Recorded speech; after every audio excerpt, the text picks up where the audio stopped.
Chapter 795. Su Yayan felt goosebumps all over her body when she heard his sad aria.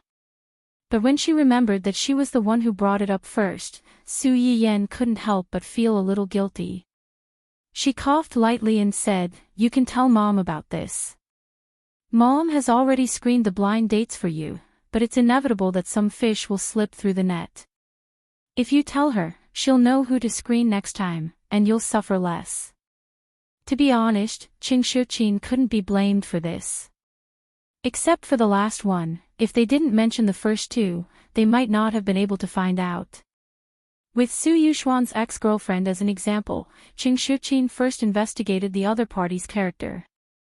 Strictly speaking, there was nothing wrong with mental cleanliness, but it was a little inhumane to ask Su Yuxuan to get a vasectomy.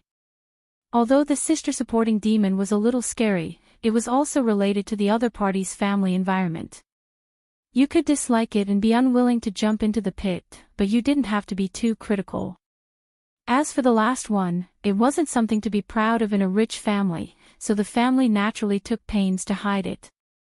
But he didn't expect his daughter to be so honest and reveal it herself as soon as they met.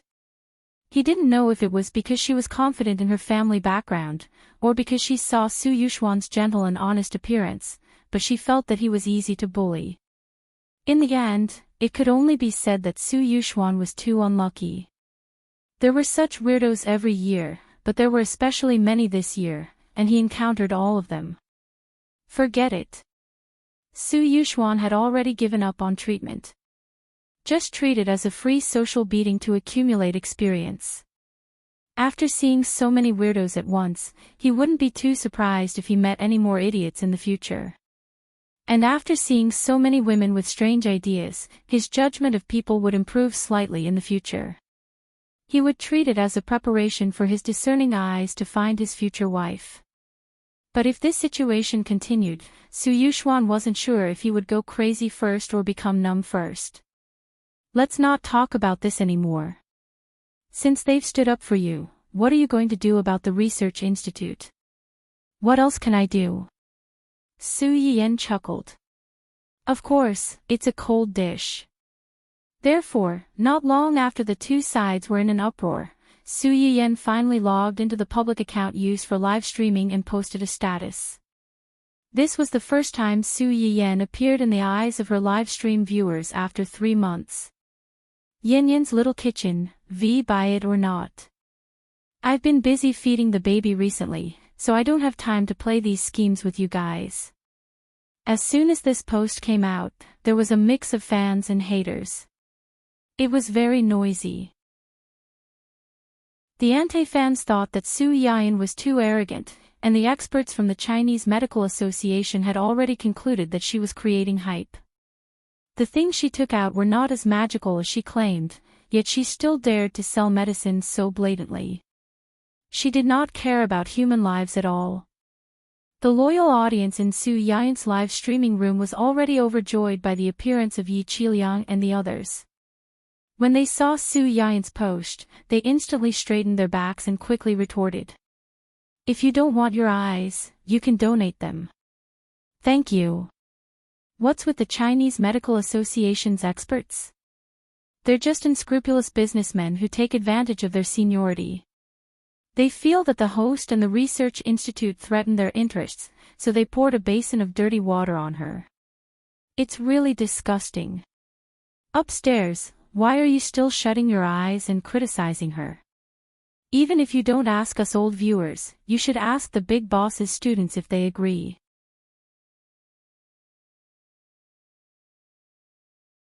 Before they spoke up for Su Yiyan to the research institute, why didn't they think that they could actually wait for them to buy the first batch of medicinal herbs in the chaos before coming out to clear their names? In that case, there wouldn't be so many competitors. When they bought the herbs, they could directly popularize the herbs on their accounts. They could even test the ingredients of the herbs on the spot. Wouldn't that be more convincing? What a miscalculation. All of a sudden, the big shots who had called back countless competitors were regretting it so much that their intestines turned green. But that was just a thought. If they could do it all over again, they would probably still stand up. Everyone had preconceived notions. If they did not stand up for Su Yiyan at this time, no matter how much they said later, some people would stubbornly think that they had been bribed and were quibbling. Otherwise, why didn't he say anything at the beginning and only came out now that everything was calm? Was he trying to clear his name? Therefore, despite their heartache, Yi Qiliang and the others did not dwell on it for too long. They quickly composed themselves and contacted their students in the research institute. They hoped that these people would give them the green light to buy a few more medicinal herbs as teaching materials since they had taught them for a period of time. Chapter 797. Su Yiyan did not pay much attention to the subsequent storm on the internet. Just like the status she had posted, buy it or not, take it or leave it. She had only taken out those Chinese medicinal herbs in the hope that she could help some people in need while seeking refuge. After handing the herbs over to the research institute, Old Master Qing gave her a small research and planting factory in order to make the Chinese medicinal herb masters famous. The Chinese medicinal herbs that the Research Institute had announced to be produced were grown by this factory in cooperation with the Research Institute's technicians. Most of the people in this factory were Old Master Cheng's former subordinates and were trustworthy. After Su Yiyan took over the factory, she did not spend much time managing it. She only asked the people inside to cooperate with the Research Institute's technicians and plant the herbs well. She did not expect to make money from this. Opportunities had to be grasped by oneself. Just like how you could never wake up a person who was pretending to be asleep, you could never save a person who was determined to die. For Su Yiyan, those people who clamored not to buy the herbs did not affect her. There were so many people in the world, and there were always people who knew what was good for them. She would not lose anything. On the other hand, those who could have used these herbs to treat their illnesses would miss the opportunity to relieve their pain because of others' opinions. In this way, who would be at a disadvantage? Su Yiyan was not a saint, and she did not have the habit of raising ungrateful people. Those who believed in her would naturally believe her, and those who did not, she would not force them. She did not owe them anything. Su Yiyan had no intention of getting entangled with these people, but Hua Qinhuan did not have such a good temper. After Yi Qiliang and the others jumped out to support the Research Institute and Su Yiyan, the Chinese Medical Association did not say anything and tried to pretend to be dead until the end. During this period, it was not that they did not hire fake reviewers to create momentum and categorize this matter as a private grudge within the Chinese Medical Association. Unfortunately, as soon as these fake reviewers posted their words, they were strangled to death by a large number of netizens who retaliated. They could not even make a splash. When the higher-ups of the Chinese Medical Association saw this, they did not dare to act rashly, especially those who spoke first. These people were used to having things go smoothly. They did not expect that they would be slapped in the face by their seniors when they were just suppressing a small-time online streamer. While they felt resentful, they were also inexplicably afraid that they would be used as a role model because of this matter. Because of this, even if everyone felt indignant, they didn't dare to do anything. They were as quiet as chickens, hoping that this matter would be resolved as soon as possible. However, they still underestimated someone's narrow-mindedness. Just when everyone thought that this matter was almost over, a well-known internet celebrity suddenly jumped out to expose the matter. He even reported the few old guys who first jumped out to smear Su Yiyan's reputation. In his own words, he had been eating melons happily recently. Out of curiosity, he looked into the background of the demon and ghost that started the rhythm at the beginning. He didn't expect to eat such a big piece of rotten melon. He felt that he couldn't be the only one who was disgusted, so he released this rotten melon. It was better for everyone to be disgusted than to be alone. It was a very infuriating statement, but it unexpectedly attracted a large crowd of onlookers. As a result, many people were disgusted when they heard this. F***ck, what the hell is this? Plagiarizing results, suppressing newcomers, harassing waitresses, embezzling public funds for kickbacks. What kind of demons and ghosts were these? It's so disgusting that I want to vomit. There were still people who said that they were very powerful and were the authoritative figures in the industry. They used these people's sarcastic words to smear our streamer. Does your face hurt now? These are the seniors that you admire. I think they're more like old beasts. Chapter 798. Suppressing newcomers and plagiarizing students' research results for their own. How can they be mentors? They're a disgrace to the academic world. I'm about to throw up. I've always thought that these old guys looked weird. They had white eyes and hooked noses. To put it bluntly, they had pointy mouths and monkey cheeks. Now that I've seen the video of them harassing and raping the waitress, I'm really going to throw up. What kind of scum are they? I didn't understand why Professor Yi and the others would suddenly withdraw from the association. Now that I've seen this, I finally understand. Fortunately, they withdrew. Otherwise, they might have been dragged down by this group of trash and vermin and lost their integrity in their later years. This Big V's revelation directly pushed the few people who pretended to be dead and the association to the forefront of the storm once again. Among the few people who were exposed, 3 of them were involved in academic fraud. They plagiarized students' research results and took them for themselves. These 3 people were indeed quite capable in their early years. Unfortunately, they had seen too much of the Hua world outside and were used to being flattered. They had long forgotten how they had worked their way up step by step. After years of sensual pleasures, how could they be expected to spend as much effort on academics as before and produce amazing research results? In order to protect their positions in the association, they began to take unconventional measures. They recruited talented students and took their research results for their own use to improve their reputation. With a good reputation, they would attract more talented students. They would have more and better targets to suck blood from. There would be an endless stream of them.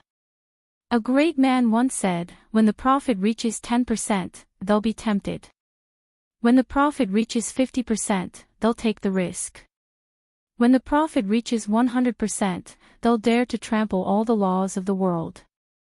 When the profit reaches 300%, they'll dare to risk being hanged. It seemed exaggerated, but that was the reality. It was a bloody reality that buried countless rotten bones. At first, they were still a little anxious. It was not because they felt guilty toward those students, but because they were worried that this matter would be exposed and affect their reputation and future. However, they gradually stopped being afraid because those students' foundation was not as good as theirs. They could only swallow their grievances helplessly. After a few times, they began to become unscrupulous and even took it for granted. Needless to say, the 2 of them had harassed the waitress before, so they didn't take it seriously at all. In this world, the protection of girls was not comprehensive. In their opinion, if this kind of thing were to spread out, the girls would still be the ones to suffer. So what if a man was a little flirtatious? Who knows, there might even be some D**ck cancer who would turn around and scold the girl for being shameless and seducing him on purpose.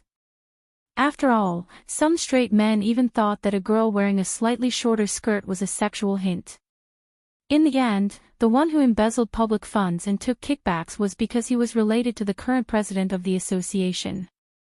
Originally, his ability was not enough to enter the association, but because of his nepotism, he was accepted as an exception. For this reason, he often used the chicken steak as a token of authority and used this relationship to bully the newcomers, seeking benefits for himself. The president might not know about the commission, but the fact that the 2 of them were relatives was enough for people to pin the blame on him. After all, this person's existence was evidence of him abusing his power for personal gain. It was not wrong to be implicated by him now. Chapter 799. Yi Qiliang and the others did not expect there to be a follow-up to this incident. After carefully reading the news, they were inevitably shocked. Preposterous. Preposterous. These people are really, really rotten to the core. The other people's faces did not look good either. Not to mention anything else, just the fact that they stole a student's research results made everyone present feel disgusted. These people were all involved in academia and research, so they naturally knew how much hard work and effort it took to complete a research project. In the end, everything they had done was taken away, and all their efforts were in vain. This feeling was like a child that they had been carrying for 10 months and raising for many years was suddenly abducted by human traffickers one day. The child was then crowned with someone else's surname and became someone else's child. Unfortunately, they were not as rich and powerful as the other party. They did not even have the confidence to get their child back. They could only watch their child acknowledge the thief as his father. Although we shouldn't wash our dirty linen in public, this is no longer just a dirty linen. Look at this. One of the old professors sighed and pointed at the people who had suddenly jumped out in a few minutes to prove that the news was true. Skipping over the emotional parties, who looked as if they had gotten their revenge, one of the non-parties who leaked the information attracted a lot of attention. This informant claimed to have grown up with one of the people whose research results had been stolen. They used to be schoolmates. He accurately said that his friend's research was plagiarized back then and posted some of the original manuscript online to prove that the research was indeed the result of his friend's own research. Onlookers loved this kind of news the most. It was satisfying and not tiring. However, there were also people who wondered why he was the one who posted these things instead of the person involved. The other party quickly replied, because he is no longer in this world. The hearts of the onlookers suddenly trembled. Then, without needing to be urged, the person spontaneously told the tragic truth behind this plagiarism. It turned out that his friend's mother had died early, and his father had raised him single-handedly. He was also promising and had been admitted to a good school with his own ability. Before he graduated, he was taken into a research lab under one of the 3 old guys. The people around him envied him and felt that he had a promising future with such a backer. At first, he felt that he was very lucky.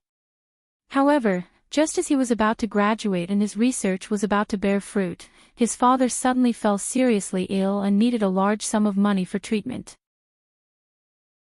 At that time, his friend had tried his best to produce results because only then could he get the money to treat his father, prove his ability, and find a good job to support the family. It was easy to imagine what would happen in the end. The results that he had worked so hard for were snatched away by his mentor. The reputation that he deserved and the money that could save his life, he didn't get any of it. His father didn't have enough money to pay for his treatment and passed away soon after. Not only that, but someone was worried that he would make a scene because of this matter, so he deliberately framed him with the crime of theft, leaving a black mark on his file so that no company would be willing to hire him. After a series of blows, the person involved was completely disheartened. In the end, she walked the path of despair and committed suicide by jumping off a building in her most beautiful years. Chapter 800. Other than the people in the industry who had a deep understanding of the situation, most of the netizens only treated it as an interesting piece of news. Now that they suddenly discovered that this piece of news involved human lives, these people no longer dared to treat it as an interesting and insignificant piece of news. Of course, it was not that no one questioned why such a terrible thing was not exposed back then and only revealed now. The other party also quickly replied, back then, someone covered the sky with one hand and the victims had no way to appeal. Now that someone has finally self-destructed, I'll feel uneasy if I don't take this opportunity to seek justice for the dead. It was reasonable, and well-founded, causing a commotion.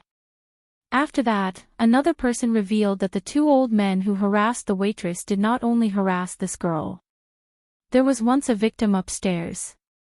The girl's parents wanted to seek justice for the girl, but in the end, they were slandered for deliberately seducing a married man. The people around did not know the truth and pointed fingers at the girl, forcing the girl to go insane and cut her wrists at home. Although they were rescued later, the whole family had moved away. They didn't know what was going on now. They originally thought that it was just a moral dispute, but it suddenly involved fate. With these two typical examples, the netizens were furious. The higher-ups also quickly noticed this matter and quickly set up an investigation team to investigate. In the end, the vines were pulled out along with the melons. One melon after another was dug out. The incident was so big that it shocked the entire industry. The president of the medical association and those people still did not understand until they were arrested. They were just suppressing an unknown internet celebrity. How did they get themselves implicated? Yi Qiliang and the others watched helplessly as the melon rolled from a small one to a huge one. It fell and crushed a group of people to death. How did this happen? I heard from a student who has some connections in the investigation department that the news is basically true. One of the old professors shook his head and said sadly, "I can only say that God is watching what people do. It's not that the karma won't come, it's just that it's not time yet." A relatively younger professor on the side frowned and looked inquisitive. "I think someone is behind this. Otherwise, it wouldn't have caused such a big commotion."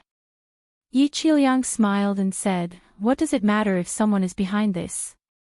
As long as these things were true, it was fine. Hiding these rotten scars would only make them worse. He should take advantage of this opportunity to dig them out. Only when you grow new flesh can you improve." The people beside him looked at each other and seemed to have sensed something.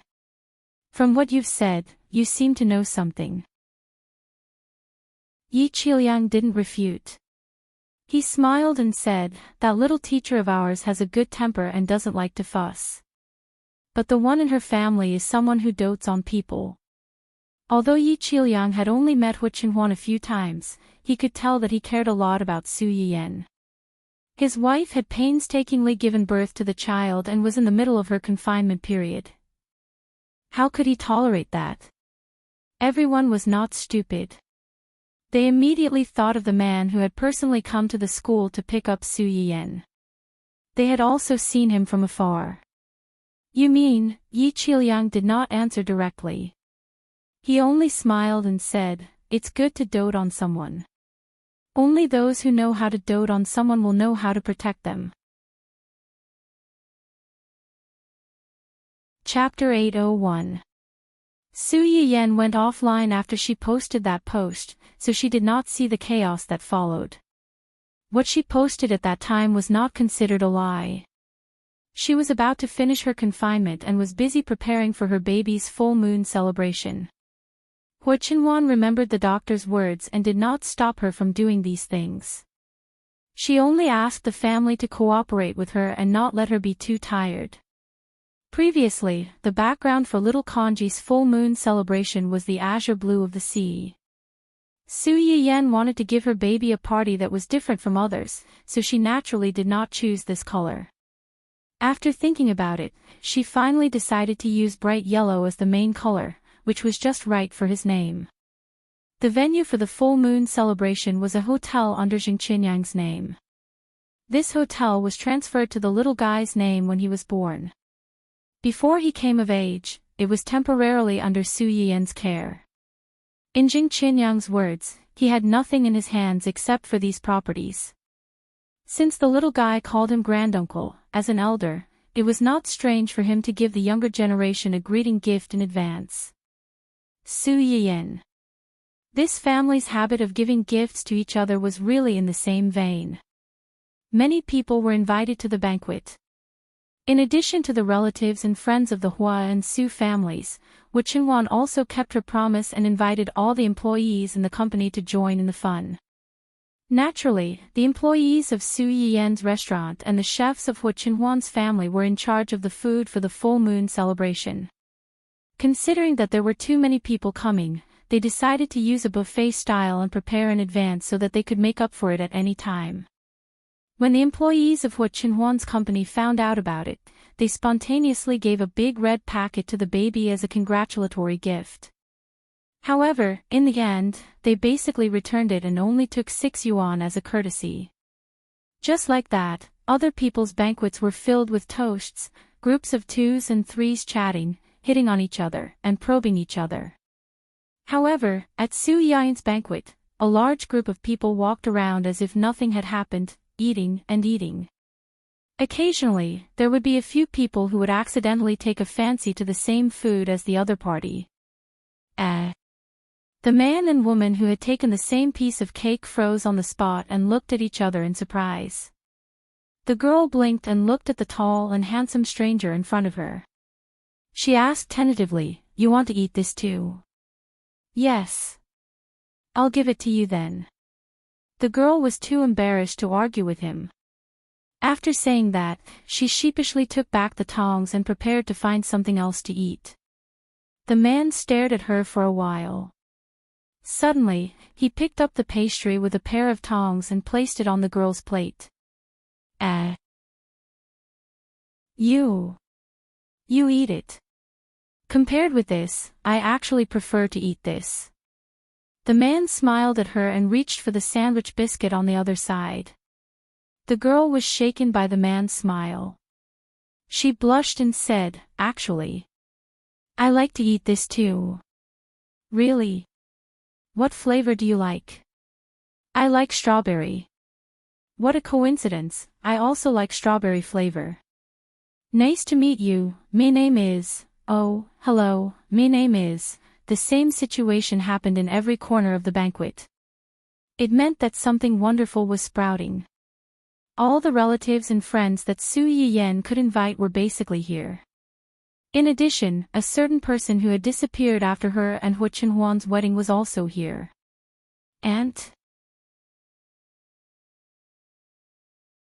Chapter 802. Su Yiyan saw Su Yuding coming in from a distance. Her eyes lit up, and she trotted over with the child in her arms. "You're always so surprised." Su Yuding saw Su Yiyan coming over and hurried over to help her hold the child in her arms. "This must be little Xingxing. This little chubby face is so cute, and his facial features are so beautiful." The little guy in Su Yiyan's arms opened his big black grape-like eyes, as if he heard his great-aunt praising him. His little hands moved around and cried out. It seems that the little guy likes his aunt very much. "I like the little guy too." As Su Yuding spoke, she excitedly took out a delicate little box and said, "Baby, come and see what little gift I brought for you." Su Yuding brought a piece of jade for the little guy. Judging from its color, one could tell that it was valuable. Jade could nourish people. Su Yuding gave this thing in the hope that the little guy could grow up safely and healthily. Su Yiyan did not refuse and took it with a smile. "Then I'll thank you on behalf of the baby, aunt." Su Yuding looked at the little boy in Su Yiyan's arms and was really envious. "It's inconvenient for you to carry things. Let me help you carry him." Su Yiyan saw through her thoughts at a glance, and the corners of her lips curled up slightly. "Sure, this little guy is very heavy. My hands are sore from carrying him." The little chubby baby was almost 8 kilograms when he was born. After a month of careful feeding, his weight had increased. Su Yiyan now felt strained to carry him for a little longer. The little guy was still silly and not afraid of strangers. After being carried by Su Yuding, he rolled his eyes and was full of curiosity. Su Yuding had not seen such a small child for a long time, and her heart softened. After greeting the guests, Mr. Su and the others also noticed Su Yiyan's movement. They came over and asked in surprise, "Little Ting, when did you come back?" "Just arrived." Mr. Su heard her words and could not help but feel a little emotional. His sister came and went in a hurry these years. The family had not sat down and talked for a long time. "Do you want to stay at home for a while this time?" "You?" "Yes. You've been traveling for a long time. You're not young anymore." It's time for you to settle down. Mr. Su tried his best to persuade Su Yuting before he realized what she had said. What did you just say? You agreed. Su Yuting smiled and nodded. I came back this time to rest for a while. I won't be leaving. You've thought it through. Mr. Su was pleasantly surprised. Su Yiyan and Qing Shiqin were also surprised. After the initial shock, he felt somewhat gratified. It's good that you've thought it through. It's good that you've thought it through. The reason why Su Yuting had been drifting outside these days was mainly because of her sensitive identity.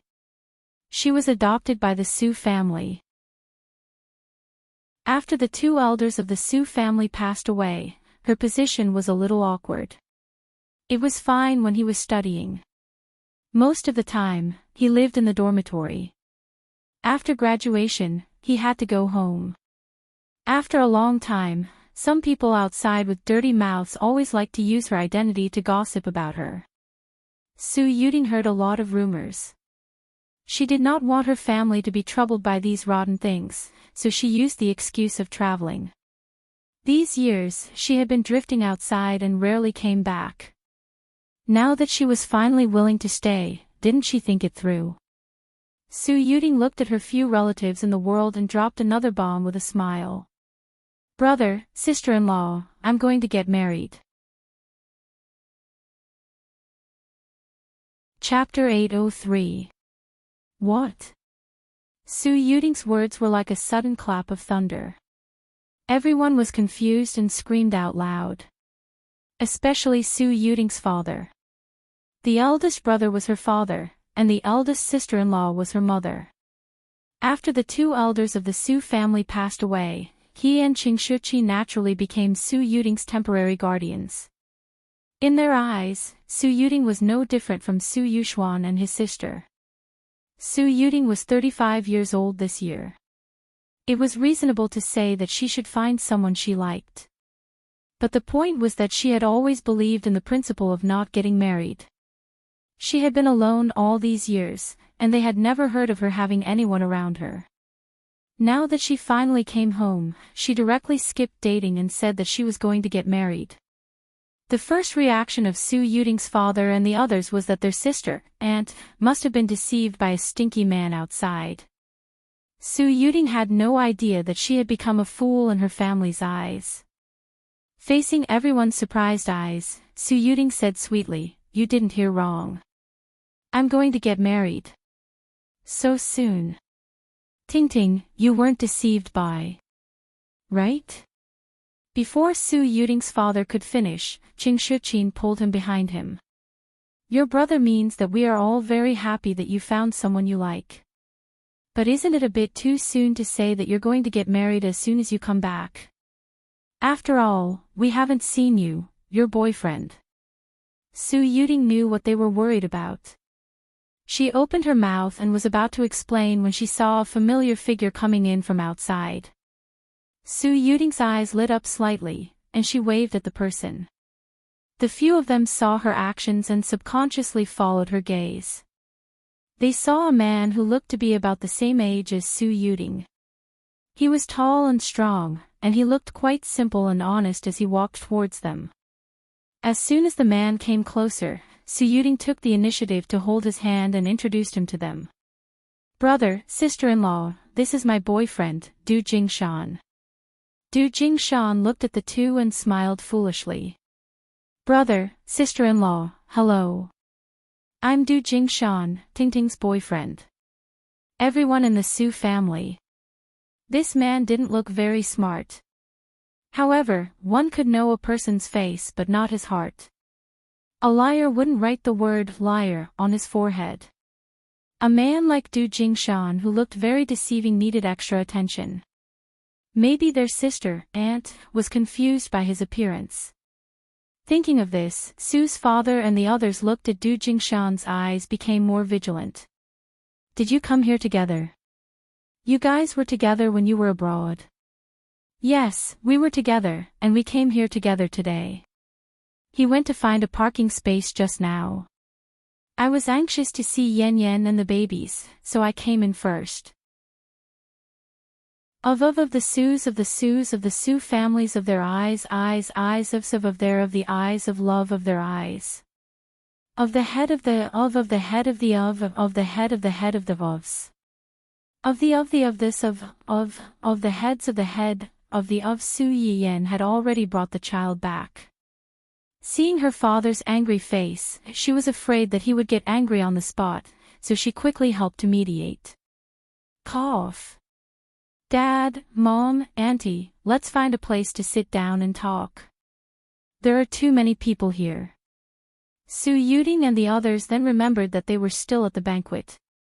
It was indeed not a good place to talk with people coming and going. Su's father temporarily suppressed the anger in his heart and a lot of questions, and asked his daughter to help find a suitable place for them to talk. If he didn't clear up this matter today, he was afraid that he wouldn't be able to sleep tonight. Chapter 804. The hotel they were in was originally Jing Qinyang's property, and now it was temporarily transferred to Su Yiyen's name. It wasn't difficult for them to find a private room where they could have a conversation. Soon, the hotel staff helped them clear out a large private room and led them there. Hua Chenhuan was greeting the Lan family and did not come over immediately. Now that he heard that Su Yiyen had specially booked a small private room, he was puzzled but still came over. When Su Yiyen saw him, she immediately lowered her voice and took the initiative to share the current situation with him. Auntie has a boyfriend, and she said she wants to get married as soon as she came back. My dad's face darkened. I think my future brother-in-law will have a hard time today. After listening to his wife's explanation, Hua Chenhuan's eyes were also a little surprised. He had only met Su Yuding once when he married Su Yiyen. His impression of her was that she was a very energetic and opinionated woman. Su Yiyen had mentioned to him before that her auntie did not believe in marriage. Now that she suddenly said she wanted to get married, it was inevitable that he would be surprised. However, from Hua Chenhuan's impression of her, it was not impossible for Su Yuding to do this. As soon as they sat down, Father Su looked like he was interrogating a criminal. With a cold face, he asked several questions like a machine gun. Tell me, how did you meet? When did you start dating? How long have you been together? Who was the one who pursued who? Pfft. Su Yuding burst out laughing and said helplessly, Brother, you asked too many questions this time. Which one do you want him to answer first? Father Su glared at his sister and did not compromise. Answer carefully, don't leave out any of them. Brother, Father Su glared at her. Did I ask you? Let him say it himself. Su Yuding wanted to say something but was stopped by Du Jingshan, who smiled good-naturedly. I took the initiative to pursue Tingting. We first met in a city. At that time, Tingting went to the flower shop to buy flowers and bumped into me. I fell in love with her at first sight. Wait a minute, Qing Shuqin heard this and hurriedly interrupted him. You said you met Tingting in a city. Then aren't you? Su Yuding was a little embarrassed. Actually, he has been pursuing me for almost 7 years. 7 years. Everyone in the room was shocked again. Why didn't we know anything about it? Su Yuding averted her gaze, feeling guilty for some reason. If I don't tell you, how would you know? The few of them choked, feeling stifled and depressed. There was also a sadness of being excluded. On the contrary, Su Yiyen was quite curious about the relationship between the two. She smiled faintly and asked, Auntie, you've been running around for the past few years, and he's been chasing you for 7 years. Does that mean, he's also running around with you? Yeah. When Mr. Su and the others heard this, they couldn't sit still. A grown man who didn't have a good career and was running around chasing after a beautiful girl. No matter how they looked at it, it didn't sound reliable. What do you do? Du Jingshan subconsciously glanced at Su Yuding and said truthfully, I was a venture capitalist in my early years. Later, I made some money and bought an island by myself. Ahem, he bought a deserted island that no one wanted. The initial transaction was not big. But I didn't expect that after he bought it, he started to develop it. Not long after, he dug out a huge diamond mine on the island. That mine alone is enough to buy a few more islands like that. Everyone. Buying a deserted island and digging out a diamond mine. Was this the legendary, fortune favors fools? Chapter 805. Du Jingshan, who was really rich, touched his head embarrassedly and giggled. I've been lucky since I was a child, and I rarely fail in the things I invest in. Buying an island has been my dream since I was a child, but I didn't expect such a surprise after buying it. Su Yiyen and the others. Is this guy the legendary European king? Cough, besides this island, do you have any other industries? Brother. Su Yuding was a little dissatisfied with her brother asking these questions as if he was checking her account. Du Jingshan could understand that he was worried that his sister would suffer with him, so he wanted to know more about his family situation. I have a lot of industries under my name, and they are a little scattered. Most of them are my private investments. Du Jingshan roughly explained his family situation. His parents were still alive, but they had divorced in their early years and had their own small families. Generally, they wouldn't contact him. As for the businesses under his name, they were really many and scattered. Most of them were from his early investments. He hadn't been very diligent in managing them over the years, but he had been able to maintain a basic profit and accumulate a large amount of wealth for him. It was fine if Du Jingshan didn't say it, but after he said it, the few people present couldn't help but feel a little jealous. Sure enough, comparisons were odious. They had worked hard for decades, but they didn't earn as much as he casually invested everywhere. At this moment, everyone felt the crushing pressure from the European king, and they felt jealous on the spot. Father Su opened his mouth and just wanted to say something, but Du Jingshan had already giggled very sensibly. I like investing, but I don't know how to manage it. So, after I get married to Tingting, I'm going to transfer all these industries to Tingting and let her help me manage them. As soon as he said this, everyone was stunned again, especially the few girls present. They all cast him a look of admiration at the same time. Wow, this young man is quite sensible. He even knows to take the initiative to hand over his salary after marriage. In fact, when a girl cares about your little treasury, it may not be because she covets your money, but because she enjoys the care that you put in the tip of your heart. At least on this point, Du Jingshan passed the test. Just like Su Yuding, she was usually a very strong and independent person. When she heard Du Jingshan say that in front of so many people, her face couldn't help but reveal a little girl's shyness and sweetness. Su Yiyen, on the other hand, subconsciously glanced at Du Jingshan. She felt that compared to Wen Jingping and Hua Xiaofeng, this man in front of her was more like the son of heaven.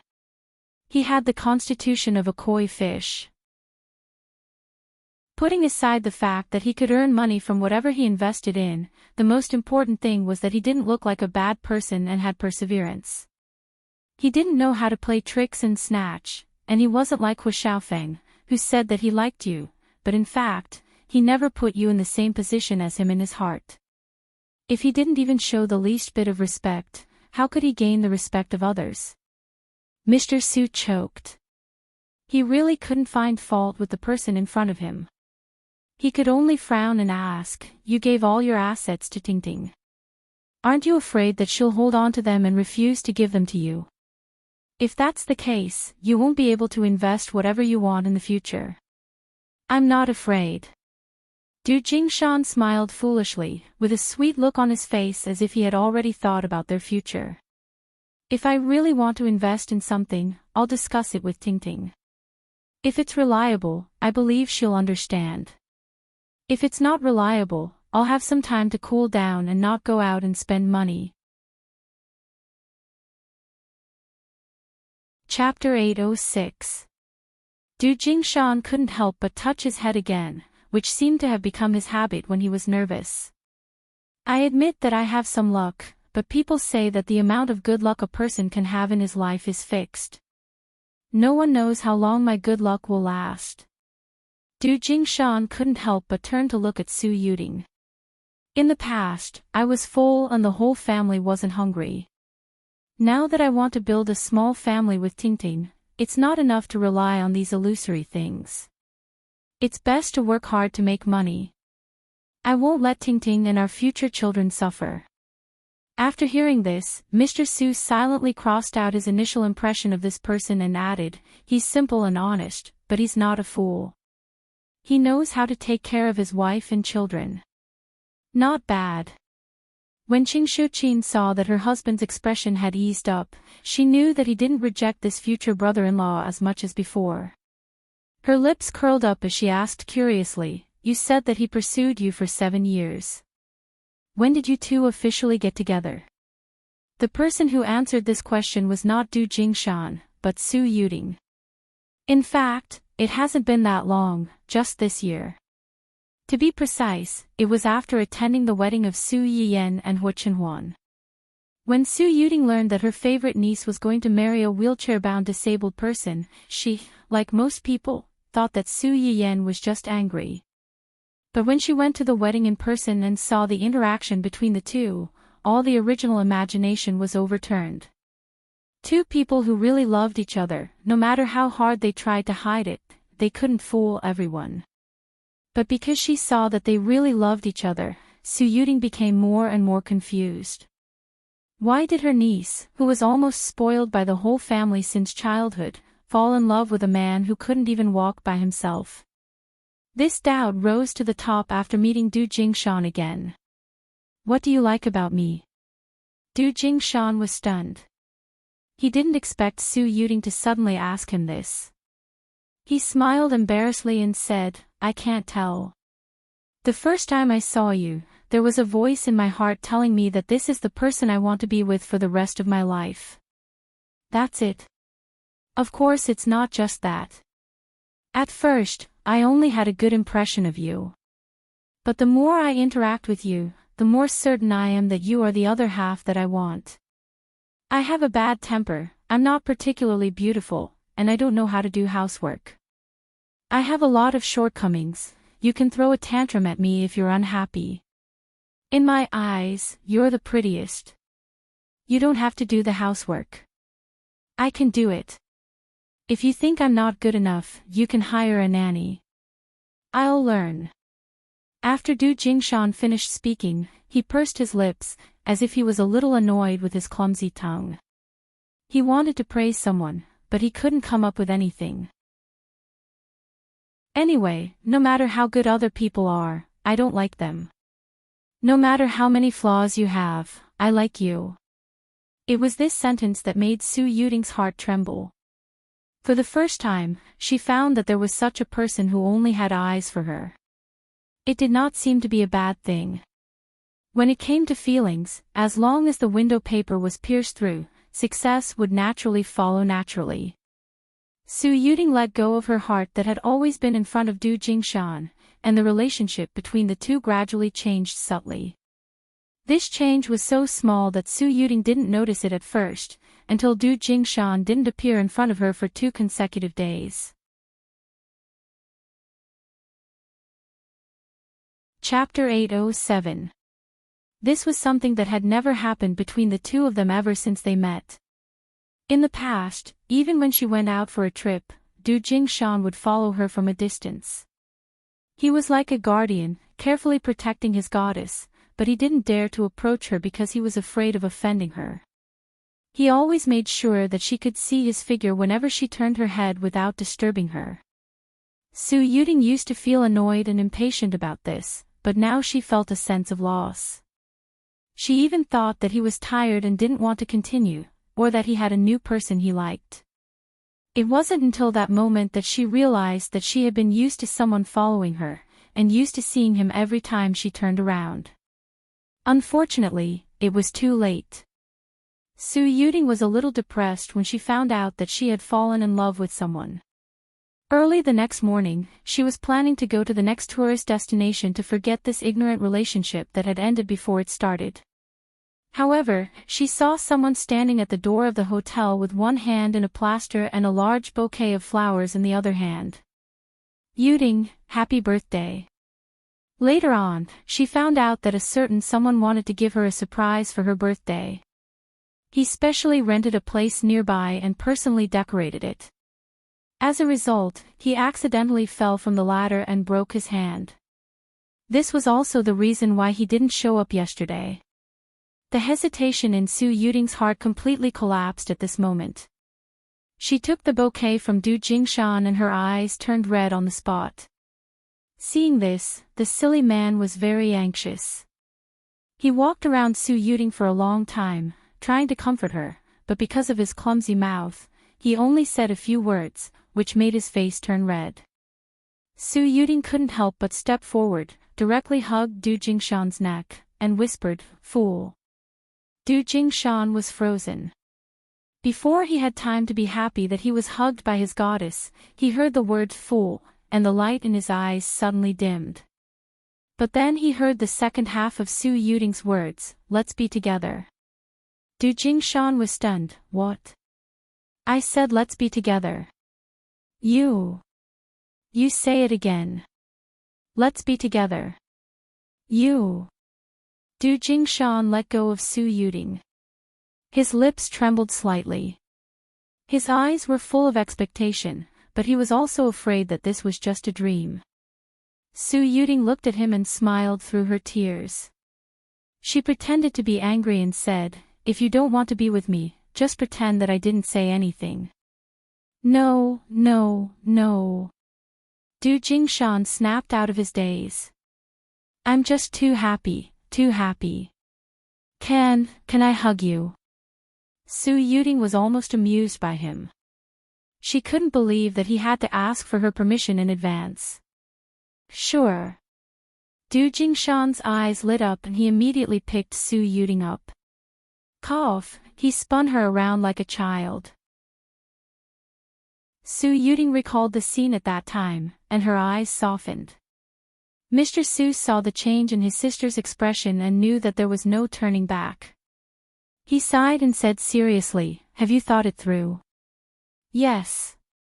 Su Yuding held Du Jingshan's hand tightly and smiled at him. "I want to marry him." This man who had loved her so foolishly for so many years, she was afraid that she would only meet one such man in her entire life. She wanted to keep him firmly by her side and not give him to anyone else. Chapter 808. Okay. After knowing what they needed to know, Qing Shuqin tugged at her husband's sleeve. "Yuding's love is the most important thing. And I think Yuding has good taste. Little Du is quite good. He has pursued Yuding for so long, which shows that he is a sentimental person. Now, the most important thing is to take good care of Yuding in the future." Pfft. Su Yiyan heard this and had a hard time holding back his laughter. "Mom, how could you call such a big guy who is 1.8 meters tall and as strong as a bull little Du?" As if sensing Su Yiyan's emotions, little Xingxing also cried out. Qing Shuqin thought that he was echoing her, so she immediately laughed and teased him. "Baby, you think so too, right?" Aw. Little Xingxing saw that his grandmother was talking to him, so he cried even more loudly.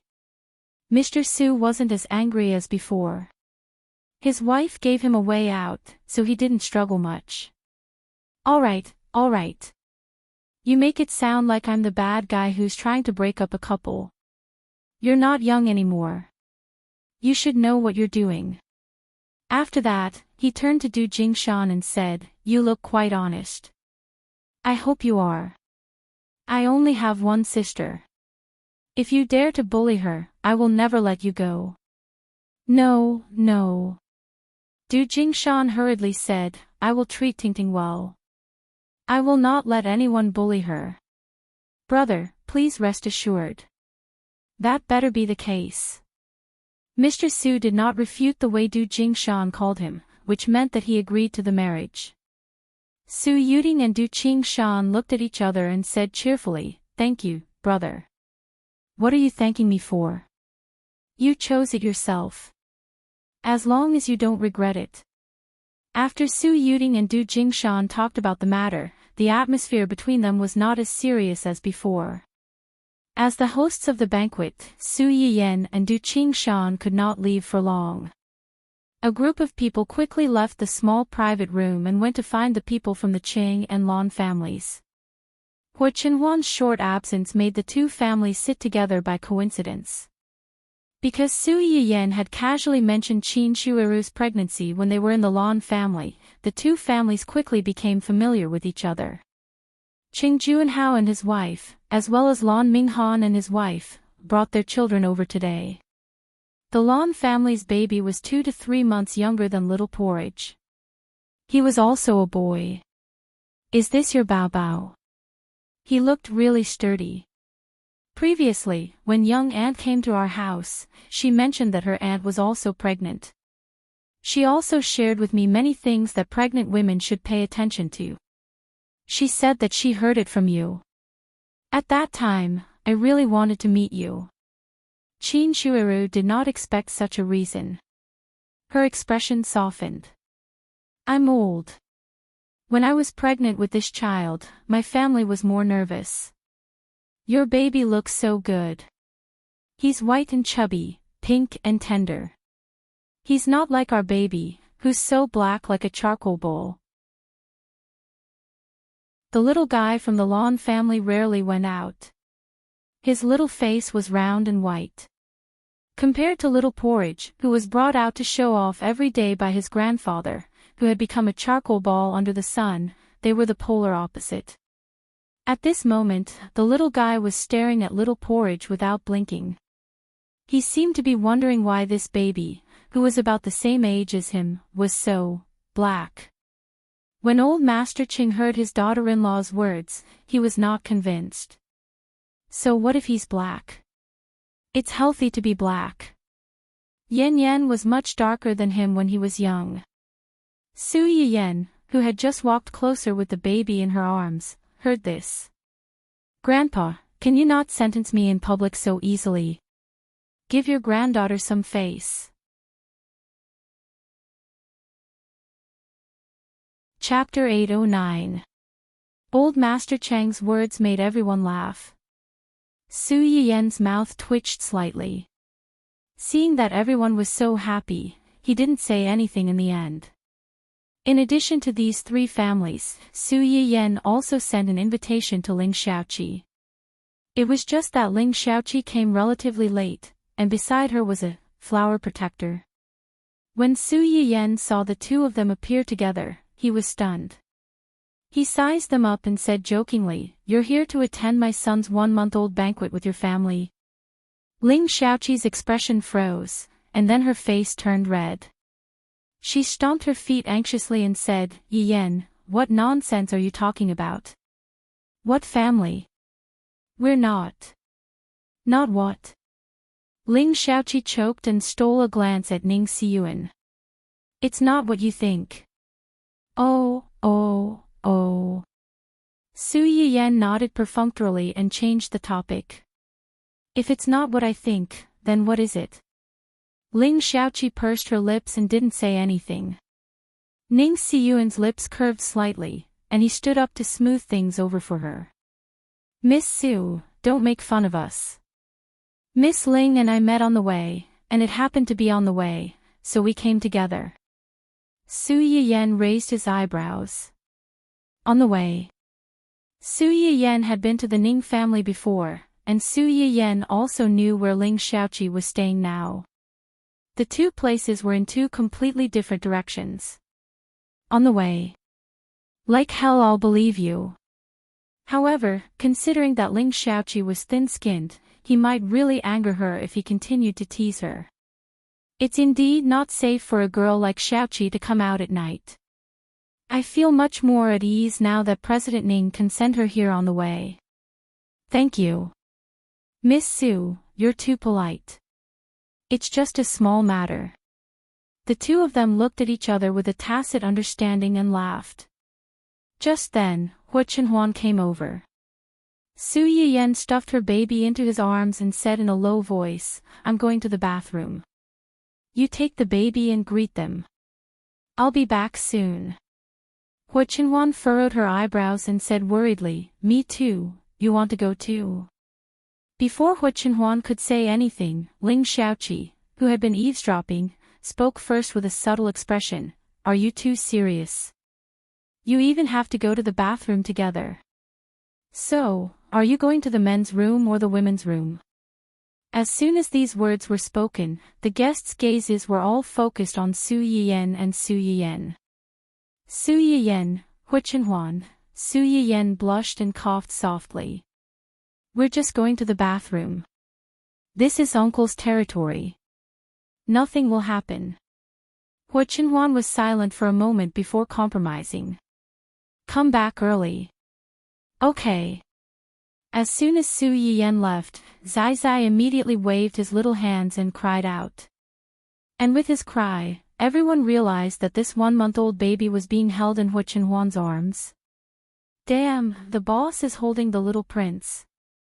Isn't the point the boss's standard posture of holding a baby? It's obvious that he often holds the baby at home. Maybe he even helped change the baby's diapers. It's not impossible if you think about it carefully.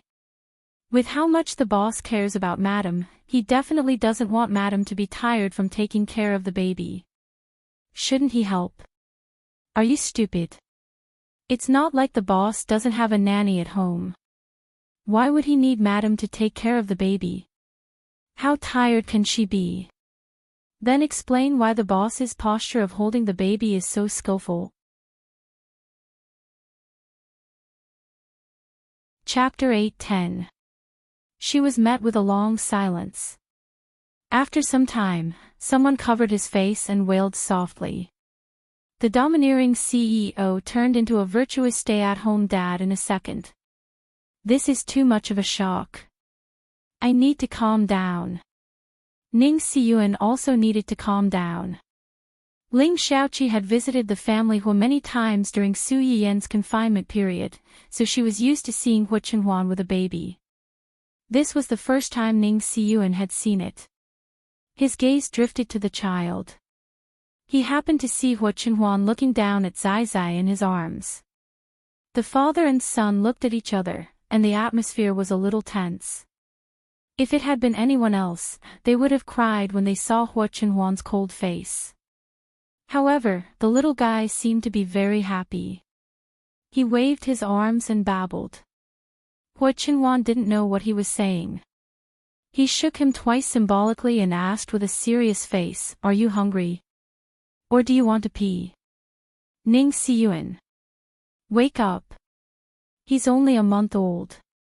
He cries when he's hungry or peeing. Do you think he needs to tell you in advance? The employees who were gathered together and whispering not far away had already recovered from the initial shock. Once they accepted Hu Chenhuan's stay-at-home dad's side, their feelings towards their big boss instantly became complicated. On one hand, they felt that this was definitely not the domineering big boss who could stop children from crying at night. On the other hand, they felt that this big boss was too down-to-earth. They were in the same world and had the same father. No matter who you were, you had to feed your child and change his diapers when you became a stay-at-home dad. There were even a few people who were thinking rebelliously, "Little prince, give me a piss. I want to see the big boss change the little prince's diapers." A few female employees were mesmerized by Su Yiyan's baby's beauty. They were itching to take a few photos of the baby. Hu Chenhuan was holding Zai Zai. Father and son were in the same frame. To them, this was a scene from the heavens. His claws were restless, and he wanted to take out his phone to take a picture of this scene. However, he did not forget the identity of these two people and did not dare to act rashly. On the other hand, Yu Zian and the other two didn't have as many concerns. After being stunned for a while, the three of them decisively turned their cameras to Hu Chenhuan and started recording a short video. This extremely contrasting scene had to be recorded and stored properly. If Hu Chenhuan left them to work overtime in the future, they could take out this video and watch it.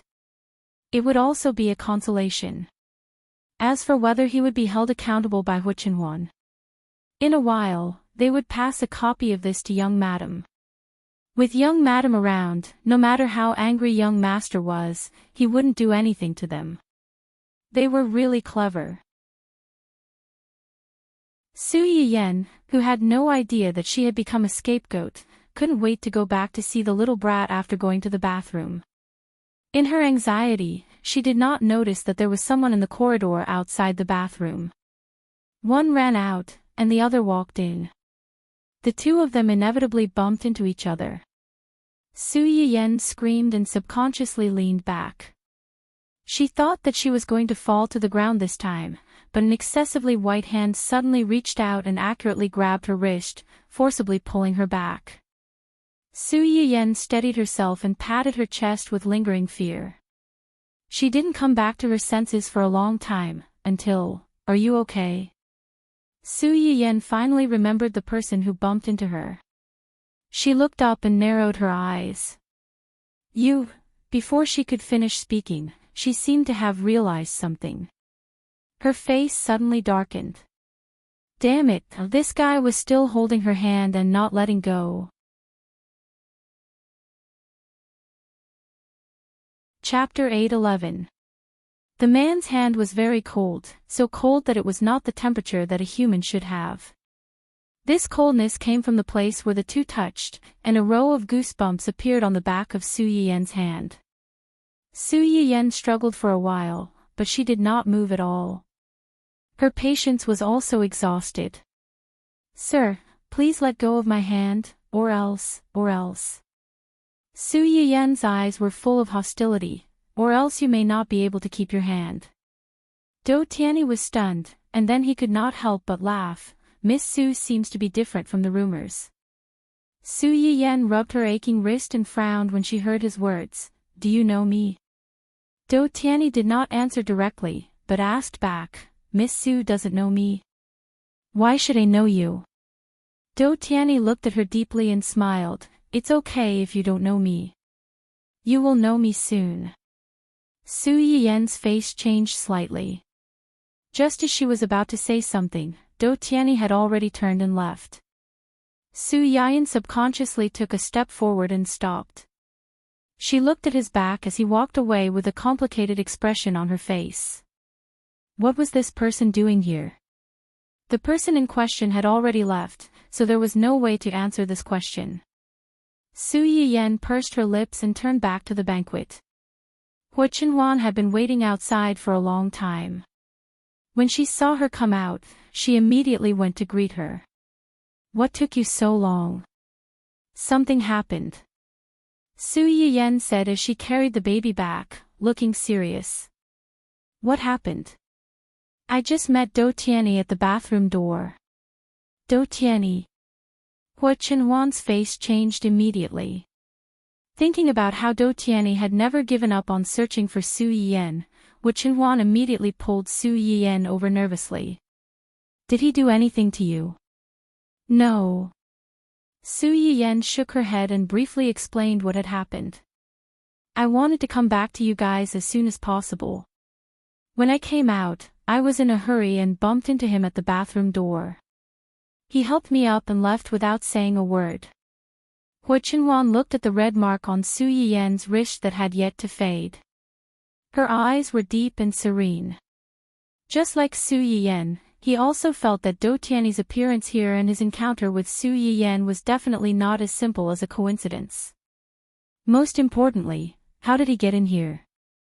In order to hold the little fellow's 1-month-old birthday party, this hotel had closed its doors today and specially emptied the venue. Non-invitees were not allowed to enter. Logically speaking, Do Tianyi should not have been able to enter. Su Yiyen was reminded by him and realized that something was wrong. She frowned and said, "Maybe he got in with someone's invitation." They had sent out neither too many nor too few invitations. Just the employees of Hua Chenhuan's company alone had sent out an unknown number of invitations. With Dou Tianyi's ability, it was not difficult for him to get an invitation and sneak in. However, if this was the case, it further proved that his appearance here today was intentional and not a coincidence. Hua Chenhuan thought deeper than Su Yiyan. If Dou Tianyi really got an invitation from someone else and sneaked in, if this person was a businessman, it would be fine. But if this person was an employee of his company, he sold his invitation just for a little money. This alone could not be allowed to stay. Moreover, most of the employees in his company had some guesses about Su Yiyan's identity. If he had really been bribed, then Dou Tianyi had already. Chapter 8:12. Hua Chenhuan's eyes were cold. He had already begun to think about how to get someone to investigate the people under him. Although Su Yiyan didn't think as much as he did, she could guess the main reason why Dou Tianyi suddenly appeared here. Chenhuan, do you think he already knows? Knows what? Knows that I'm the owner of the medicinal cuisine restaurant. Hua Chenhuan's eyes were slightly cold. Why do you ask? He just called me Miss Su directly and asked me how I didn't know him. From his tone, he seemed to be very sure that I know him, but I haven't met him before. At least, she hadn't met him as the miss of the Su family and Hua Chenhuan's wife. When Hua Chenhuan heard this, he had already guessed it in his heart. He comforted her. It's also possible that when Jingping mentioned you to him. Su Yiyan pursed her lips and didn't say anything. Dou Tianyi's attitude towards her today was very strange. It wasn't bad. It even had some intimacy and inexplicable familiarity. If he really knew her from Wen Jingping, his attitude would definitely not be like this. No matter what, he must have some ulterior motive for appearing at this time. You should be careful these days. Don't contact him. Although she said so, Su Yiyan certainly wouldn't take the initiative to contact him. However, judging from today's situation, someone might not have such self-awareness. The banquet in the hotel was still in full swing. No one noticed that someone had left early. Outside the hotel, a black car that almost blended into the night waited for a long time. Finally, its real owner arrived. Boss. Li Yu looked at the man who sat in the back seat. His face was as pale as paper, and some cold sweat could be faintly seen on his forehead. She looked worried. Dou Tianyi leaned against the back seat for a while. Finally, his face was not as ugly as before. I'm fine. Li Yu looked at him with some disapproval. Boss, if you want to see Miss Su, you can ask someone to invite her over. Why do you have to go through so much trouble to attend such a small banquet? Your body. Before Li Yu could finish speaking, Dou Tianyi had already glanced over. Li Yu's words came to an abrupt end as she shut her mouth in embarrassment. However, her gaze towards Dou Tianyi was still somewhat depressed and worried. Dou Tianyi coughed twice. His face regained some color, and his eyebrows were slightly furrowed. He was a little annoyed. He had only been out for a short walk for less than an hour, but he was already so tired. His body really couldn't drag on any longer. Invite her. Are you sure? Li Yu choked for a moment. Putting aside the fact that Miss Su was not willing to come when they invited her, just the bodyguards around her were not simple. Even if they used force, they might not be able to bring him out. Even so, you don't have to be in such a hurry to see her. It's not like you don't know that Miss Su's impression of you right now might be. I know that her impression of me definitely won't be good. Then some people and some things are just rumors. Seeing is believing. Dou Tianyi knew that because of Wen Jingping and the drama in Hai Yi, Su Yiyan might already know about him and might not have a good impression of him. However, he still wanted to see with his own eyes this woman who might be able to let him live a few more years. He wanted to see if she was as good as the rumors said, and if she was worthy of his special treatment. Chapter 8:13. Li Yu was silent for a moment, then asked tentatively, "What's your answer?" Do Tianyi's lips curled up slightly as he replied, "She's different from that woman." He seemed to have said something, but also seemed to have said nothing. Li Yu opened her mouth, but in the end, she didn't ask anything.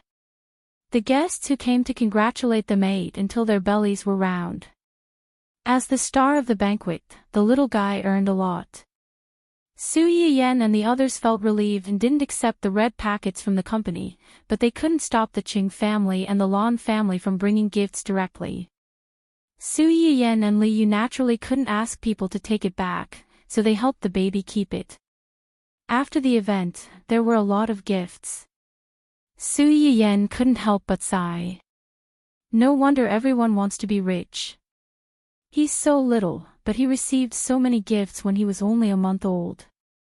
Selling him can guarantee that he won't have to worry about food and clothing in the future. Why would he need to work hard in the future? Don't you think so? Don't you think so? Su Yiyan poked Zai Zai's chubby little face as she looked at him. Zai Zai thought that she was playing with him, so he moved his hands and opened his mouth to smile, revealing his toothless teeth and the little dimple on the right side of his face. This dimple was inherited from Su Yiyan. When she was young, Qing Shuqin especially liked to poke her dimples. Now, Su Yiyan liked to poke her own Zai Zai. It could be said that they came from the same lineage. Hua Qinhuan looked at his wife and child from the side, and his eyes were full of a warm smile. They have to be returned. Outsiders always talked about how rich people were, but in fact, rich people were also people, and they also had relationships. No matter how many gifts others gave their children, they would have to return them in the future. It was like children happily receiving red packets during the new year, but they didn't think about how many red packets others gave them. Their parents had to return the same amount. They even had to add more when they returned. That's true. Su Yiyan suddenly stopped being envious. She tidied up all these things and held them in her arms. Okay, these are all mine. Hua Qinhuan. As if she could read Hua Qinhuan's mind, Su Yiyan smiled a little treacherously. There is a kind of love in this world called Mom and Dad help you save your red packet. Hua Qinhuan was amused by her. You are so experienced. Did you encounter the same thing when you were young? I have, but not to this extent. When Su Yiyan was young, the Su family wasn't as rich as it was now. In addition, Old Master Cheng's identity was rather special, so the Qing family was used to keeping a low profile. Her birthday definitely wasn't as grand as her son's. She didn't have as many relatives and friends visiting, and the gifts she received weren't as luxurious as the ones her son received. Hearing her words, Hua Qinhuan leaned over and hugged her waist. She smiled faintly and said, "When it's your birthday next year, I'll also hold a big party for you." Su Yiyan couldn't help laughing. "I'm not a child anymore," she rebuked. "It's not like only children can celebrate their birthdays. Besides..." Hua Qinhuan didn't finish his sentence. Su Yiyan didn't wait for him to continue for a long time, so she turned to look at him in confusion. Hua Qinhuan seemed to have been waiting for this moment. He took the opportunity to kiss her and said softly, "You're not a child. You're my baby." Su Yiyan was stunned. She immediately blushed. The two parents were so lovey-dovey that they obviously forgot about the little accident on the bed. Until the little girl was unhappy that she was ignored and started crying. Su Yiyan and Hua Qinhuan. They were done for. They had taught the child the wrong things.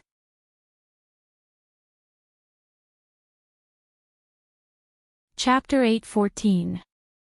After the baby's 1-month-old celebration, Su Yiyan was also out of confinement. Dun Dun, who had been fostered at Ling Xiaoqi's place, was also sent back. Along with it was the little male puppy that Hua Hua gave birth to. This puppy's name was Silly Boy. When Su Yiyan heard it before, she almost choked. Of all the names, she had to call him silly boy. Was she trying to bully it because it didn't understand the meaning of these two words? Later, after coming into contact with this puppy, Su Yiyan realized that she had wronged Ling Xiaoqi. This dog was indeed a silly boy. Specifically, this dog's reaction was always half a beat slower. When called, it would always be stunned for more than 10 seconds before it could react. In addition, this dog was the largest of the 3 dogs that were born at the same time. When it was at Ling Xiaoqi's house, the little guy was always very enthusiastic about helping his sister lick her fur. In the end, because it was too strong, it always licked his sister until she rolled on the ground. In the eyes of Hua Hua and Dun Dun, the older brother was deliberately bullying his sister. They slapped the puppy to the ground. This dog could not learn. Next time, it would still run to help its sister lick her fur. Moreover, it did not improve at all. It would be slapped to the ground by its parents again. Su Yiyan. This dog was not only a silly boy, but also a bachelor. When Dun Dun was brought back from Ling Xiaoqi's house, it was still a little unhappy. It directed and acted out a scene with Hua Hua to send them off. But as soon as it returned to the family Hua, this guy immediately showed its true colors. It arrogantly took its eldest son to every corner of the house. It seemed to be showing off to its son. Look, this is the country that your father fought for. In the future, half of it will be yours. Little Xingxing was very curious about the 2 dogs that had suddenly appeared at home. When it held the milk bottle and drank milk, its eyes stared unblinkingly at the 2 dogs' buttocks. When Su Yiyan saw this scene, he suddenly remembered that when he had first flirted with Hu Chenhuan, he had used Dun Dun's heart-shaped butt. The little fellow was the fruit of her and Hu Chenhuan's love. Su Yiyan did not find it strange that she was interested in this. Instead, she felt like laughing. Dun Dun, on the other hand, had an innate sense of superiority towards this new 2-legged beast. This was the 2-legged beast that came out of its master's stomach. It looked really fragile. It had been more than a month, but it still needed to be carried around. It couldn't even walk on its own. Forget it, forget it. Seeing that this 2-legged beast looked quite similar to its master, it would share some of its territory with him. Ling Xiaoqi raised the 2 dogs very well. They had been vaccinated, and she often bathed and groomed them. Su Yiyan did not guard against them and did not allow them to get close to the child. At this moment, he saw Dun Dun take the initiative to approach little Xingxing. It even put its paws on the side of little Xingxing's cradle and helped to push it. There was a hint of a smile in his eyes. In the eyes of Su Yiyan and Hu Chenhuan, the baby's full moon ceremony was just a small ceremony to share with friends and relatives that there was a new member in the family. However, in the eyes of some people, the impact of this ceremony was far more than that. This point was greatly demonstrated in the following week. The head of the technical department, report. The flower of the human resources department is no longer single. As soon as this message appeared in the company's large group chat, it immediately caused a huge commotion. The pillar of the publicity department, in the end, it was the wrong choice. Blood tears. JPG, everyone in the company knew that the big boss of the publicity department liked the flower of the human resources department. He had been pursuing her for a long time but had not been able to win her over. They did not expect that in just a few days, someone else would intercept him.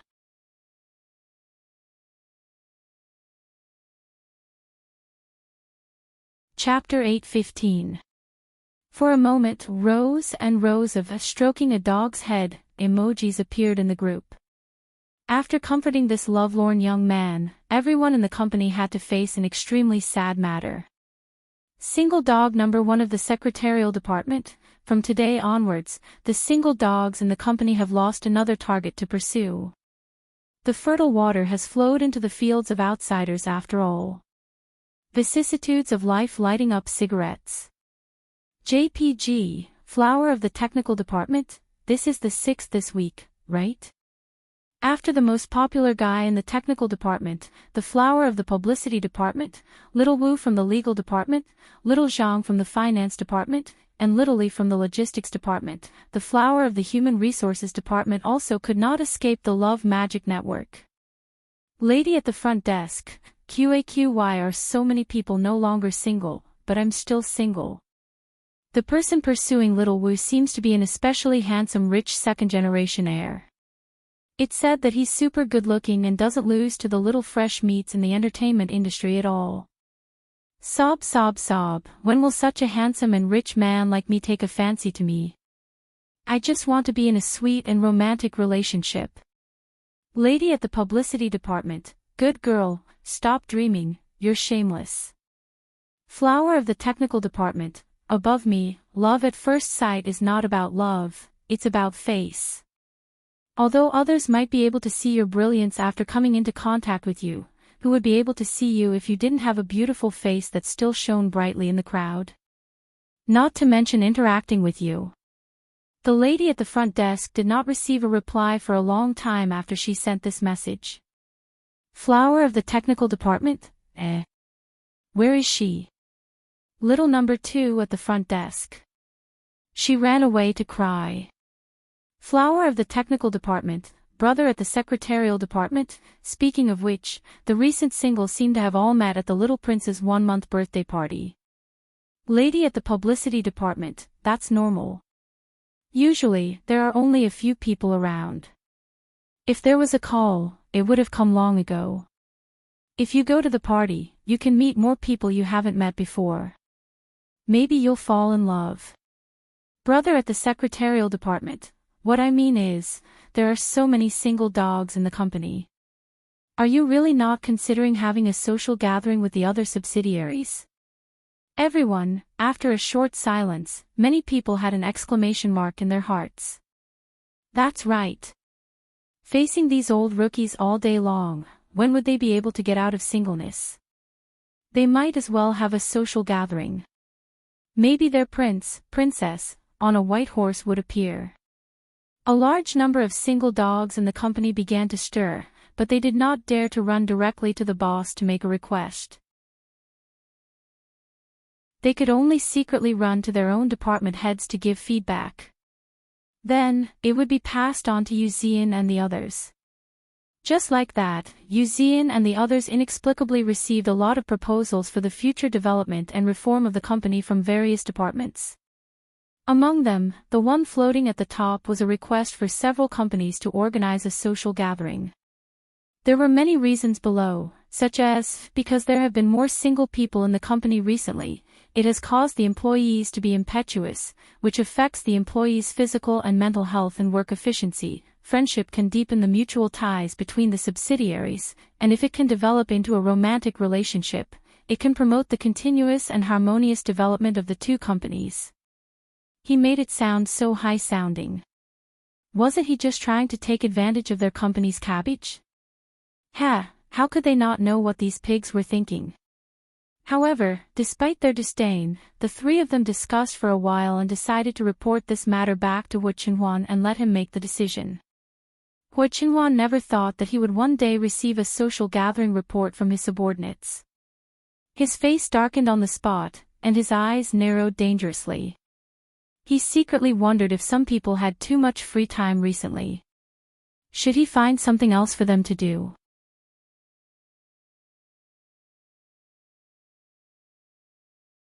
Chapter 8:16.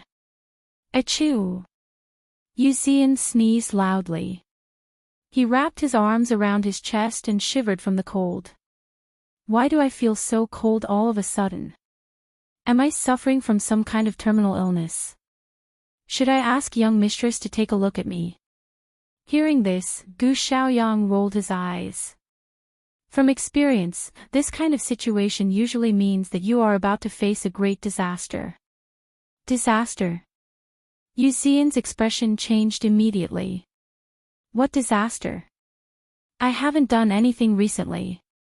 Did you forget the proposal we sent to young master this morning? You mean? Yu Xian's expression stiffened, and he said with some hope, "Ha ha ha ha, this matter shouldn't be so serious that it's going to be a disaster, right?" Gu Xiaoyang didn't comment. Who knew what young master was thinking? Yu Xian and the others didn't realize that they were on the verge of death. They kept jumping around and could send themselves to hell at any time. Su Yiyan had just gone upstairs when she saw her man sitting in front of the floor-to-ceiling window with a dark face. She couldn't help but feel a little strange. What's wrong? Did something happen at the company? Nothing. Why do you look so upset? Su Yiyan said as she sat in Hu Qinhuan's arms and poked his face. Su Yiyan was probably the only person in the world who dared to treat him like this, and he didn't have to worry about Hu Qinhuan's revenge. Hu Qinhuan let her poke him a few times before he grabbed her hand and explained the matter briefly. Friendship party. Su Yiyan blinked in surprise and curiosity. Why do you want to have a friendship party all of a sudden? Hu Qinhuan looked at her with a complicated expression. This might be our fault. How does it have anything to do with us? Hu Qinhuan didn't say anything. Instead, he pulled up the discussion in the company's group chat so that she could understand the matter more directly. Unexpectedly, Su Yiyan's first reaction when she saw the group chat was, "You actually opened a SMUF account in the company's group chat." Hu Qinhuan. Was that the main point? Moreover, what's wrong with opening a side account? Who didn't have a few sock puppets these days? I'm still a sock puppet in your live stream. Su Yiyan naturally knew this as well. After complaining, she began to look at the chat records of the company's employees. Only then did she realize that the reason why they wanted to hold a social gathering was that on the day of the full moon banquet, several of the company's single partners had left their single partners. As a result, the company was overflowing with dog food, and the single dogs were dejected. The corner of Su Yiyan's mouth twitched. She really couldn't understand how the baby's full moon celebration had turned into a blind date. I won't take the blame for this. Obviously, it's them, Tortoise and Green Bean, who like each other. What does it have to do with us? Maybe they already know each other, but they just haven't confirmed their relationship before. Hu Qinhuan looked at Su Yiyan's fearful expression, and her face was not as dark as before. She chuckled softly and said, "According to what I know, these people who have left their single partners all harmoniously discussed the food they ate that night, and strongly recommended a few dishes to each other. Only then did they like each other and develop a relationship. What the hell? Hooking up with each other so easily. Are you sure these people who have left their single partners aren't foodies? It's getting harder and harder to understand the thoughts of young people these days." Hu Qinhuan couldn't help but laugh. Then why don't we not let them hold it? Don't. Su Yiyan looked at Hu Qinhuan plaintively. Let them hold it. It's bad enough that the singles are abused. If this drags on, perhaps no one will want them in the future.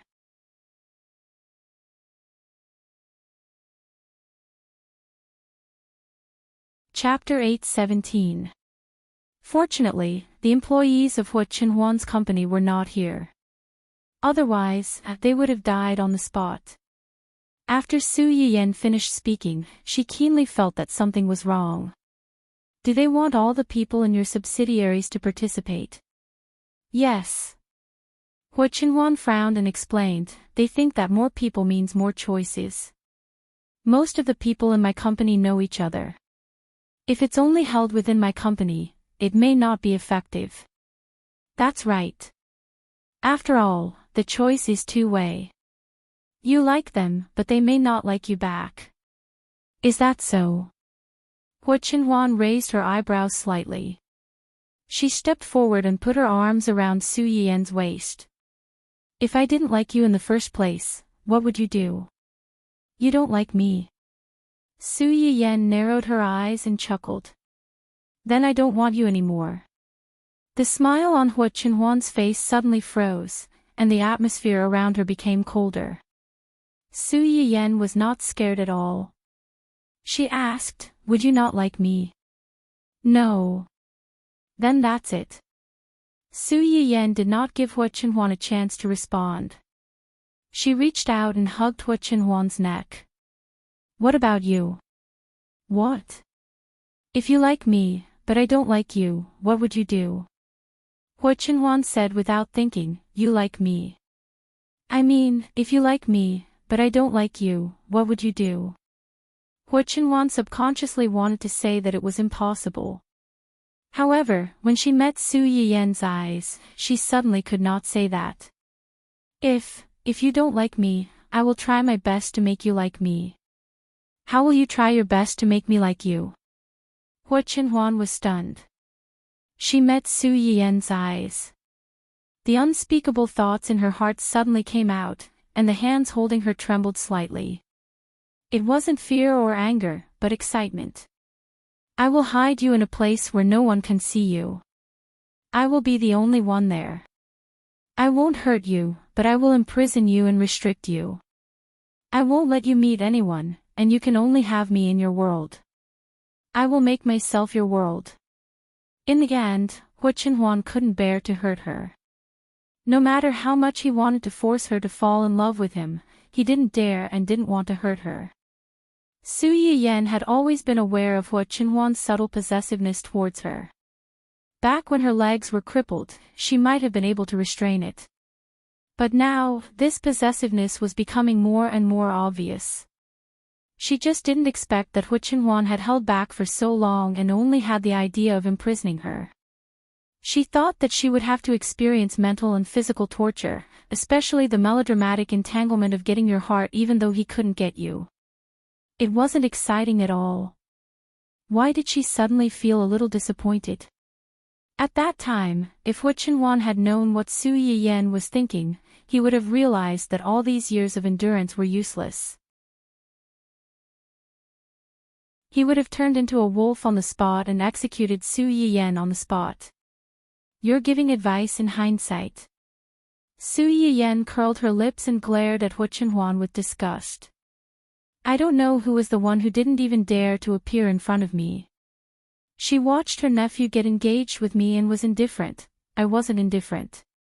Before Su Yiyan finished speaking, Hua Qinhuan had already interrupted her. "I wasn't indifferent. When you got engaged, I was so jealous that I wanted to kill someone."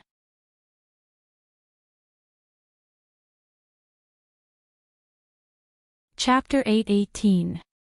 Su Yiyan was stunned, and her eyes suddenly felt a little hot. "Since you are so jealous that you want to kill someone, why don't you take me away?" Hua Qinhuan pursed his lips and did not speak. "I know even if you don't say it. You are afraid of involving me. You are afraid that I won't like you. You are afraid that I won't be happy with you." Su Yiyan hugged Hua Qinhuan's waist tightly and scolded in a low voice, "You fool. How do you know that I don't like you if you don't fight for it?" "Well, I am a fool." Hua Qinhuan agreed unconditionally.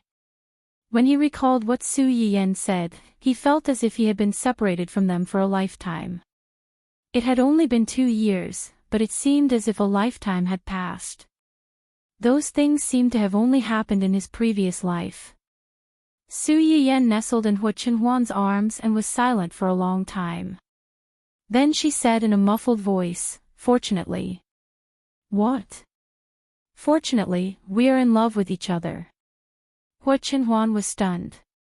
After he reacted, he chuckled and said, "Yes, fortunately, we are in love with each other." Su Yiyan couldn't help laughing when she saw him laughing. She looked at his eyes that reflected her and said softly, "You are my whole world now."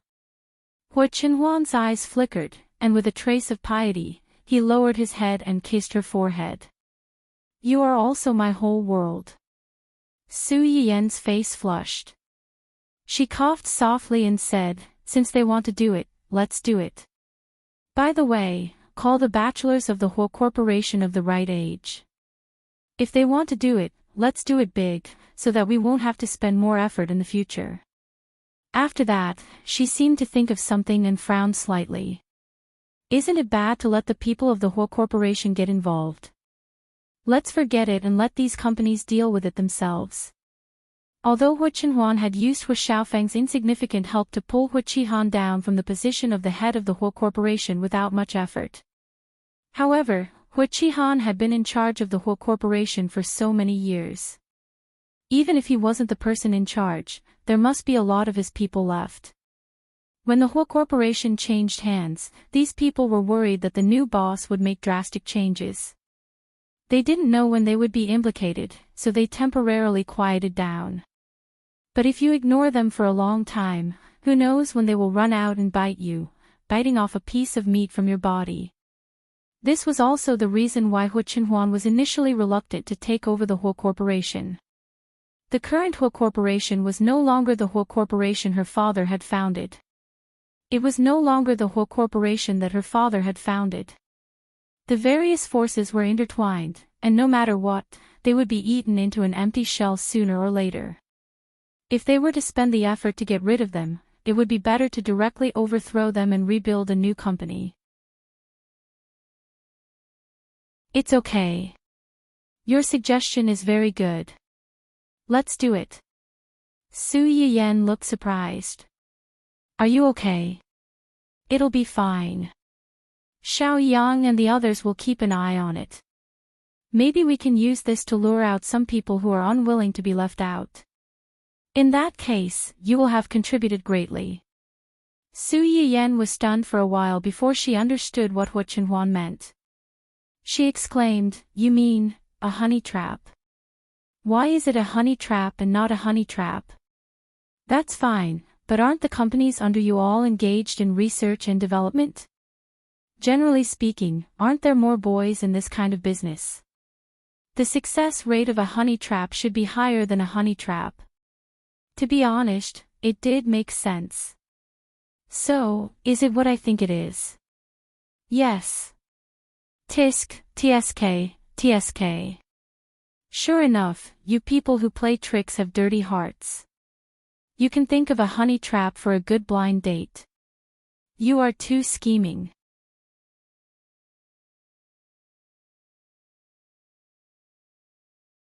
Chapter 8:19. Su Yiyan, who was busy lamenting about how scheming capitalists were, had obviously forgotten that the initial incentive for this handsome man trap came from her casual suggestion. By the way, speaking of the Hua Corporation, how is the matter with Hu Xiaofeng? Hearing Su Yiyan ask about Hu Xiaofeng, the smile on Hu Qinhuan's face immediately disappeared.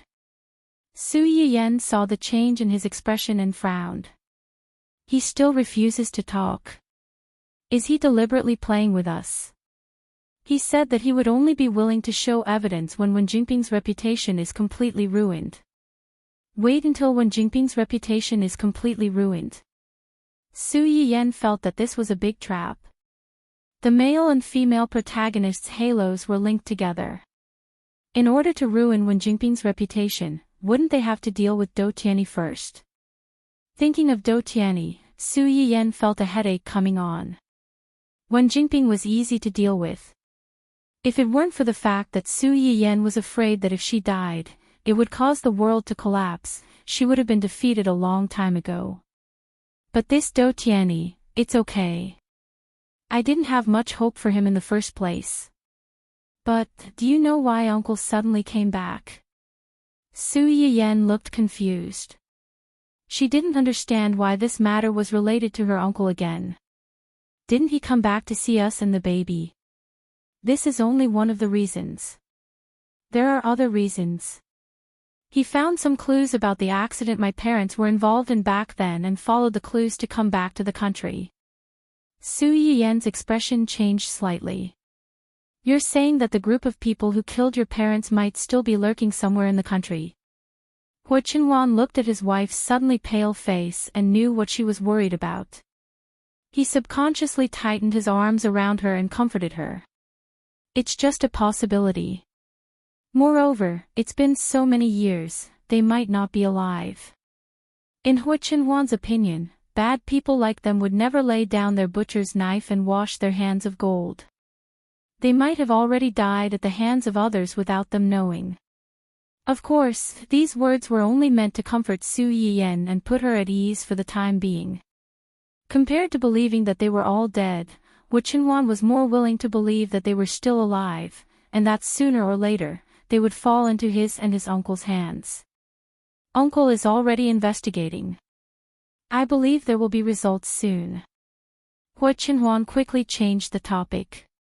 Your brother came to see you just now. What's the matter?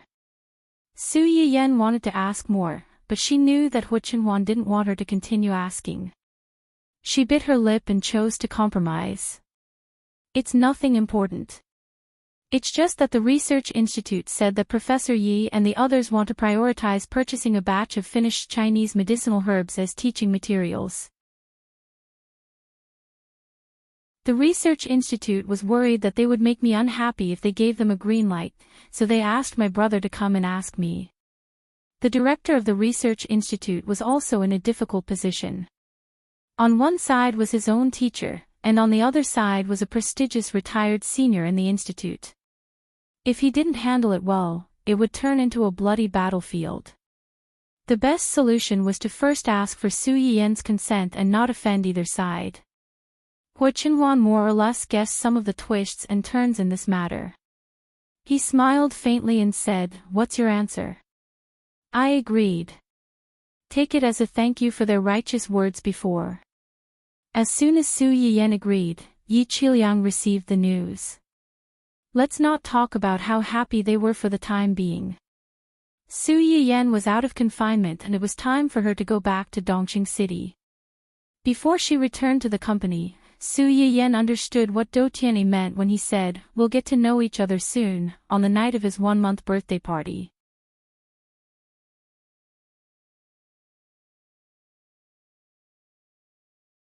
Chapter 820. Yan Yan, welcome back. Su Yiyan had just entered Dongqing when she bumped into Xia Junxing, who had specially come to pick her up. Brother Junxing, thank you for your hard work while I was away. It's my pleasure. Xia Junxing smiled and led Su Yiyan upstairs. Returning to her office after half a year, Su Yiyan felt like a lifetime had passed. Especially since she had been busy with her pregnancy and postpartum confinement, Xia Junxing had not bothered her with the company's internal affairs as long as they were not too important. After being idle for so long, Su Yiyan was not used to suddenly returning to work. Fortunately, after sitting down, Su Yiyan quickly regained her composure and went straight to the point. You said on the phone that Hai Yi wants to work with us. Yes. Xia Junxing handed the proposal that he had prepared earlier to Su Yiyan. This is the proposal that they sent over. Su Yiyan took the document and flipped through it. They want to work with us on a variety show and a Xianxia TV series. Yes. Hai Yi also specifically pointed out that if the cooperation is successful, Hai Yi will send Zhong Yi to take charge of the variety show and Zhuo Wanshu will join the series. Zhong Yi's position in Hai Yi was just like Shui Kaiwei and Hong Hui's position in Dongqing. Hai Yi was indeed sincere to write him into the cooperation proposal. As for Zhuo Wanshu. Su Yiyan raised her eyebrows. The second female lead who had a fight with Wen Jingping. Yes, that's her. Hai Yi is really willing to spend a lot of money. Although Zhuo Wanshu's PR was done well and created the image that she was dedicated to her work, she had to withdraw from the cast due to her illness so as not to drag the crew down. However, anyone with a discerning eye could see that this matter was actually quite embarrassing. Two female artists of the same company had a public fight. It was embarrassing. No matter who the company helped, they would lose face. When this matter first came out, Su Yiyan, like many people, thought that Zhuo Xiaohua was done for. Who would have thought that in the next few months, not only was Miss Zhuo not frozen out, but her career had even improved. Su Yiyan then realized that Wen Jingping's position in Dou Tianyi's heart might not be as important as she thought. After learning that Wen Jingping was actually not living under the same roof as Dou Tianyi, she was even more certain of this idea.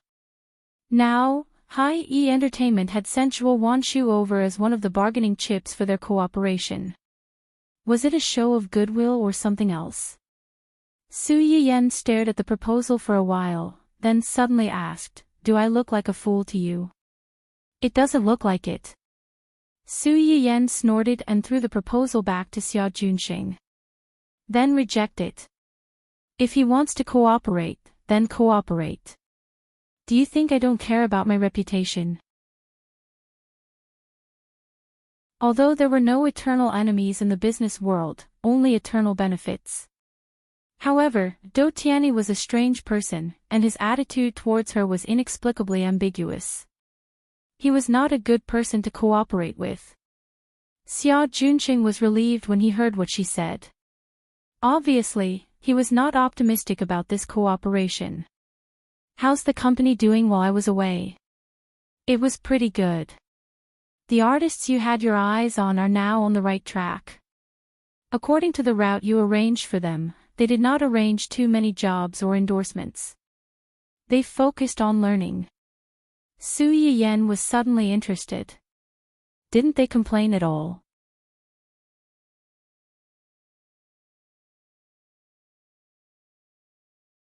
Chapter 821. There must be complaints, but they're just complaining. In private, they're quite well behaved, and they're not half-hearted in their work. That's good. We can arrange some better resources for them. Especially for Huang Zitong and the others. We can arrange for the endorsements that we had our eyes on before. Everyone saw Su Yiyen's protectiveness. The reason why she didn't give these people a lot of resources from the beginning was because she wanted to give them two reasons. Firstly, he wanted to give these people some time to find their own positions. Secondly, he wanted to see how these people's mental fortitude was after suddenly becoming famous. The reason why this industry was so flashy was that some inexplicable dirty things were one reason. Another reason was that artists liked to be arrogant when they became famous. What she wanted was a money tree that could suck in money for a long time. She didn't want to be a weed that could be trampled on by anyone who wanted to dig their own grave. "How are the filming of the dramas that you invested in before?" "A few of them have been finished. The fast ones have been submitted for review, and the slow ones are still in post-production editing. It may take a month or two to finish filming the period dramas and xianxia dramas that have relatively long plots." Su Yiyen's eyes flashed slightly, and she nodded. "Okay, I see." Su Yiyen received an olive branch from Hai-E as soon as she went to work. She was in a subtle mood. On the other side, Hu Chenhuan, who had shamelessly taken more than half a year of paternity leave, also encountered a little trouble. Ever since Hu Chenhuan had appeared at the company's shareholders' meeting and removed Hu Qihan from the position of the company's head at lightning speed and replaced him, Hu Qihan had been looking for trouble with Hu Chenhuan. Unfortunately, Hu Chenhuan didn't give him the chance. Although Hu Qihan wasn't penniless when he was kicked out of the company, he should have been high and mighty, enjoying the flattery of others, but now he had become a stray dog. This psychological gap was the most fatal. He wanted to rush back to the company and take everything back from Hu Chenhuan. However, the security guards at the door, who were originally just watchdogs in his eyes, stopped him outside. No matter how much he punched and kicked, he was not allowed to get close to the company. He even directly pushed him to the ground after being angered. Hu Qihan had always been pampered and was not young anymore. How could he be a match for these tall and strong security guards? He fell on his butt on the spot. The physical pain was secondary. Hu Qihan could never forget the way the people around him looked at him at that time. Hu Qihan, who had been deeply humiliated, returned home and smashed everything in the house to pieces. After that, she still felt that it was not enough to vent her anger, so she wanted to go to the family Hu mansion to find trouble with Hu Chenhuan. She even maliciously thought that it would be best if she could meet Su Yiyen when she went there. His son was gone, so what right did Hu Chenhuan's son have to come to this world? Anyway, he had nothing now. Even if he died, he had to drag a few people down with him. It would be best if one of them died so that Hu Qinhuan would have nothing left.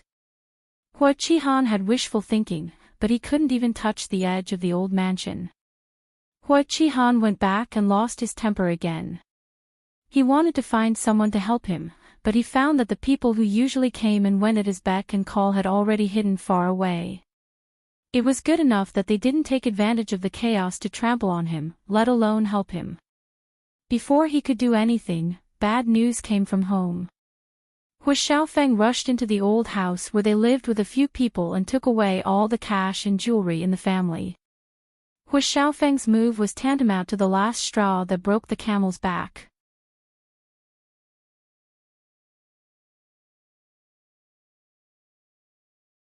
Chapter 822. After Hu Qihan received the news, he almost fainted on the spot. Unfilial son, this unfilial son. When he returned home and saw the mess on the ground and the broken safe, he was so angry that he almost spit fire. Call the police right now. Get someone to arrest him. I want him to go to jail. No. Unexpectedly, it was Shuo Xiao who persuaded Hu Qihan at this time. Brother Han, there are so many pairs of eyes outside staring at us, waiting to see us make a fool of ourselves. If this matter is spread out, I don't know how many people will secretly laugh at us behind our backs. And at this time, if they know that our money has been robbed. Shuo Xiao's words were like a basin of cold water poured over Hu Qihan's head. Yes, calling the police at this time was tantamount to handing the evidence to those who laughed at them behind their backs. Those who had been indifferent to him might hit him when he was down and couldn't wait to trample him into the ground. Moreover, his son had brought people to rob his father. If this matter was spread out, he would really become a laughing stock for everyone. Between face and money, Hu Qihan finally chose the former. It was just that he couldn't swallow this anger no matter what. He secretly swore in his heart that one day he would find Hu Xiaofeng and kill this ungrateful unfilial son. Obviously, they were father and son, but they had reached the point where they would not stop until one of them died. It was really sad. The people around him left him one by one. Hu Qihan was resentful and angry, but he trusted and loved Shuo Xiao more and more. Baby, I only have you now. You can rest assured that I'm just frustrated for a while now because of Hu Qinhuan, that B** starred. When I recover, I will immediately get back what belongs to me. When that time comes, I will marry you in a grand manner and make you the one and only Mrs. Hua. Shuo Xiao obediently approached Hu Qihan's arms and said softly, I don't care about status. As long as I can be with Brother Han like this, even if I don't have a status, even if life is hard, I will gladly endure it. Hu Qihan. Hu Qihan was greatly moved and hugged Shuo Xiaoyu tighter. He was thinking about how to take revenge on Hu Xiaofeng and his mother and how to compensate his little lover. He did not notice the coldness and disgust in the eyes of the person in his arms when she lowered her eyes. Hu Xiaofeng's last kick had greatly damaged Hu Qihan's vitality and temporarily diverted some of the firepower away. By the time Hu Qihan recovered a little, the baby in Su Yiyan's stomach had already been born. Even the full moon ceremony had begun. Hu Qihan gritted his teeth in hatred. He had racked his brains to get himself an invitation to the full moon ceremony and came to ruin the lively banquet. But once again, he found that those who used to have close relationships with him had already changed their faces. Not only did he fail to get an invitation, but he also suffered a round of mockery and humiliation. In the end, he had no choice but to forge an invitation card in an attempt to get away with it. However, before he entered the hotel, he discovered that his name had already been blacklisted by the hotel. Not to mention that the invitation card in his hand was fake. Even if it was real, it was impossible to let him in. Hu Qihan flew into a rage and almost fought with the hotel staff on the spot. In the end, he was politely asked to leave. After several setbacks, Hu Qihan, who had experienced the fickleness of the world for a few months, only felt that now he was like a stray dog, worse than a rat crossing the street. And the person who caused all this was now sitting in a high-rise building, enjoying the various benefits brought by money and power.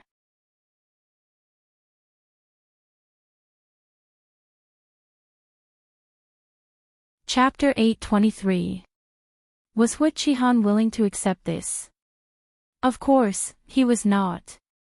After learning that Hu Qinhuan had finally returned to work at the Hu Corporation, Hu Qihan immediately contacted a large number of media outlets, hoping to use public opinion to make things difficult for Hu Qinhuan. Little did he know that what he did was tantamount to a clown in Hu Qinhuan's eyes. Young master, Hu Qihan came downstairs again. Although Hu Qinhuan had taken over the Hu Corporation from Hu Qihan, he did not trust anyone in the company.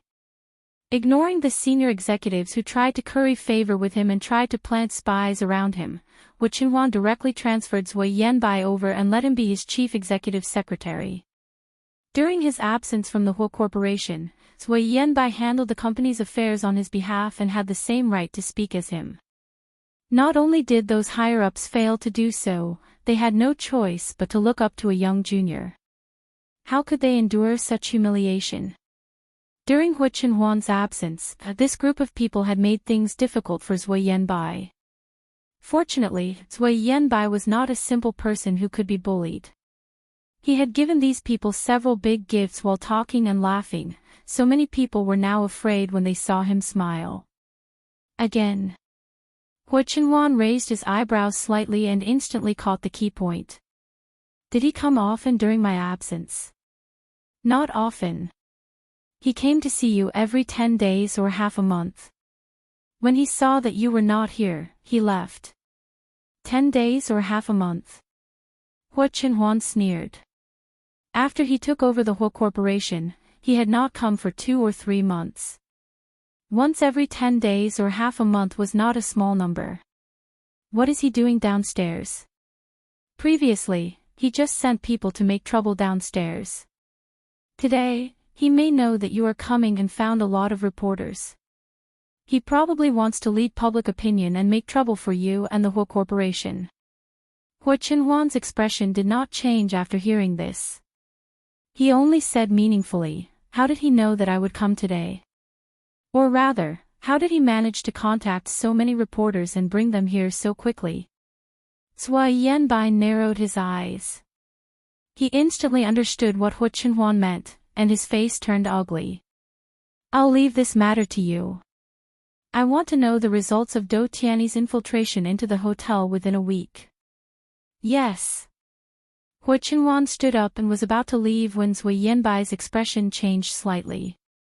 He was a little anxious. "Young master. I'll go down and check on my big brother. But, those reporters, do you think they can hurt me?" "Of course not." After Hu Qinhuan took over the Hu Group, she strengthened all the security around the company. Hu Qihan could only shout outside the door. It was not so easy for him to enter the building. "But Hu Qihan clearly wants to bring these reporters here. Do you think I don't know what he's thinking?" Hu Qinhuan sneered. Her eyes were full of coldness and sarcasm. After so many years of indulging in luxury, he only knows how to play these dirty tricks now. Looking for reporters. He's digging his own grave. Zui Yanbai was stunned. Only then did he remember that Hu Qinhuan still had some things in her hands. She could throw any of them out and blow Hu Qihan up. She did not throw them out because too many people were involved. She did not want the Hu Corporation's stock price to fall too badly.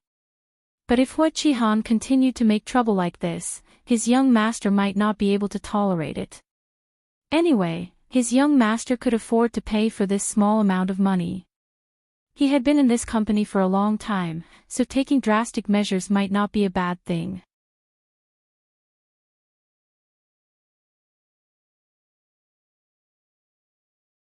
Chapter 8:24.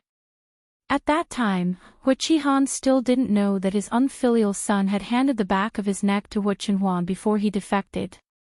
As long as Hu Chenhuan moved her hand slightly, it would be enough to break his throat and send him to hell. Hu Qihan led a group of reporters to wait downstairs under the hot sun. He thought that he would return empty-handed today. These reporters had accompanied him under the scorching sun for so long. They were resentful and would definitely do their best to criticize Hu Chenhuan. However, before Hu Qihan could finish imagining Hu Chenhuan's tragic situation of being besieged by public opinion, the person he thought would never appear walked down the stairs so openly. The reporters who had been surrounding Hu Qihan swarmed forward like beasts smelling meat, trying to put their microphones directly in Hu Chenhuan's face. The security guards at the door naturally wouldn't let them do that. Before the reporters approached, they built a human wall in front of Hu Chenhuan, separating the reporters from Hu Chenhuan. Hu Qihan also reacted at this time. He quickly stepped forward and shouted, "Hu Chenhuan, you took over your brother's company. Aren't you afraid that your parents will come after you?" It would have been fine if Hu Qihan hadn't mentioned Hu Jinyao and Hu Mummy. As soon as he mentioned them, Hu Chenhuan's face suddenly darkened. She sneered and said, "If you're not afraid, why should I be?" When the reporters heard what he said, they instantly felt as if they had been injected with chicken blood. They felt that they had vaguely spied on the secrets of the rich and powerful and could make big news at any time. Hu Qihan really didn't expect Hu Chenhuan to say that. His eyes widened and he was stunned for a while. When a few reporters saw that they couldn't get close to Hu Chenhuan, they changed their target to themselves and surrounded him. Hu Qihan seemed to have woken up from a dream. He gritted his teeth and said, "What's there to be afraid of? Dad left the Hu Corporation to me in his will. At that time, your legs were crippled. Out of consideration for our brotherly love and pity for you, I kept helping you and encouraging you. I didn't expect that once your legs were healed, you would take away the only thing Dad left for me and even chase me out." Hu Qihan's words were bitter and hateful. He portrayed himself as a victim who had been bullied because of his kindness. At the same time, he also blackened Hu Chenhuan and blatantly portrayed him as an ingrate who repaid kindness with ingratitude. Sui Yanbai was infuriated as he listened. What did he mean by helping you out of pity and encouraging you? He almost couldn't recognize these two words. It was already good enough that Hu Qihan, that B****, did not secretly play tricks to make his young master's leg injury worse. Would he encourage him to help treat his young master's leg injury? What a joke. Compared with Sui Yanbai's anger, Hu Chenhuan's expression did not change. He was so calm that it was as if he was listening to someone else's business. After Hu Qihan pretended to finish his words, Hu Chenhuan faintly spat out a few names. Song Gangyi, Shanghai, Nieminji. Hu Chenhuan finished reciting more than a dozen names in less than a minute. The people around did not understand why Hu Chenhuan suddenly recited the names. Hu Qihan was dumbfounded. From the moment he heard the first name, the expression on his face froze.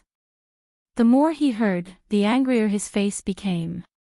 When he heard the last name, Hu Qihan's face was as pale as paper. His eyes were wide open and he looked at Hu Chenhuan in disbelief. His eyes were full of horror and a trace of fluttering luck. Hu Chenhuan's lips curled up slightly. Her clear voice shattered Hu Qihan's trace of fluttering luck.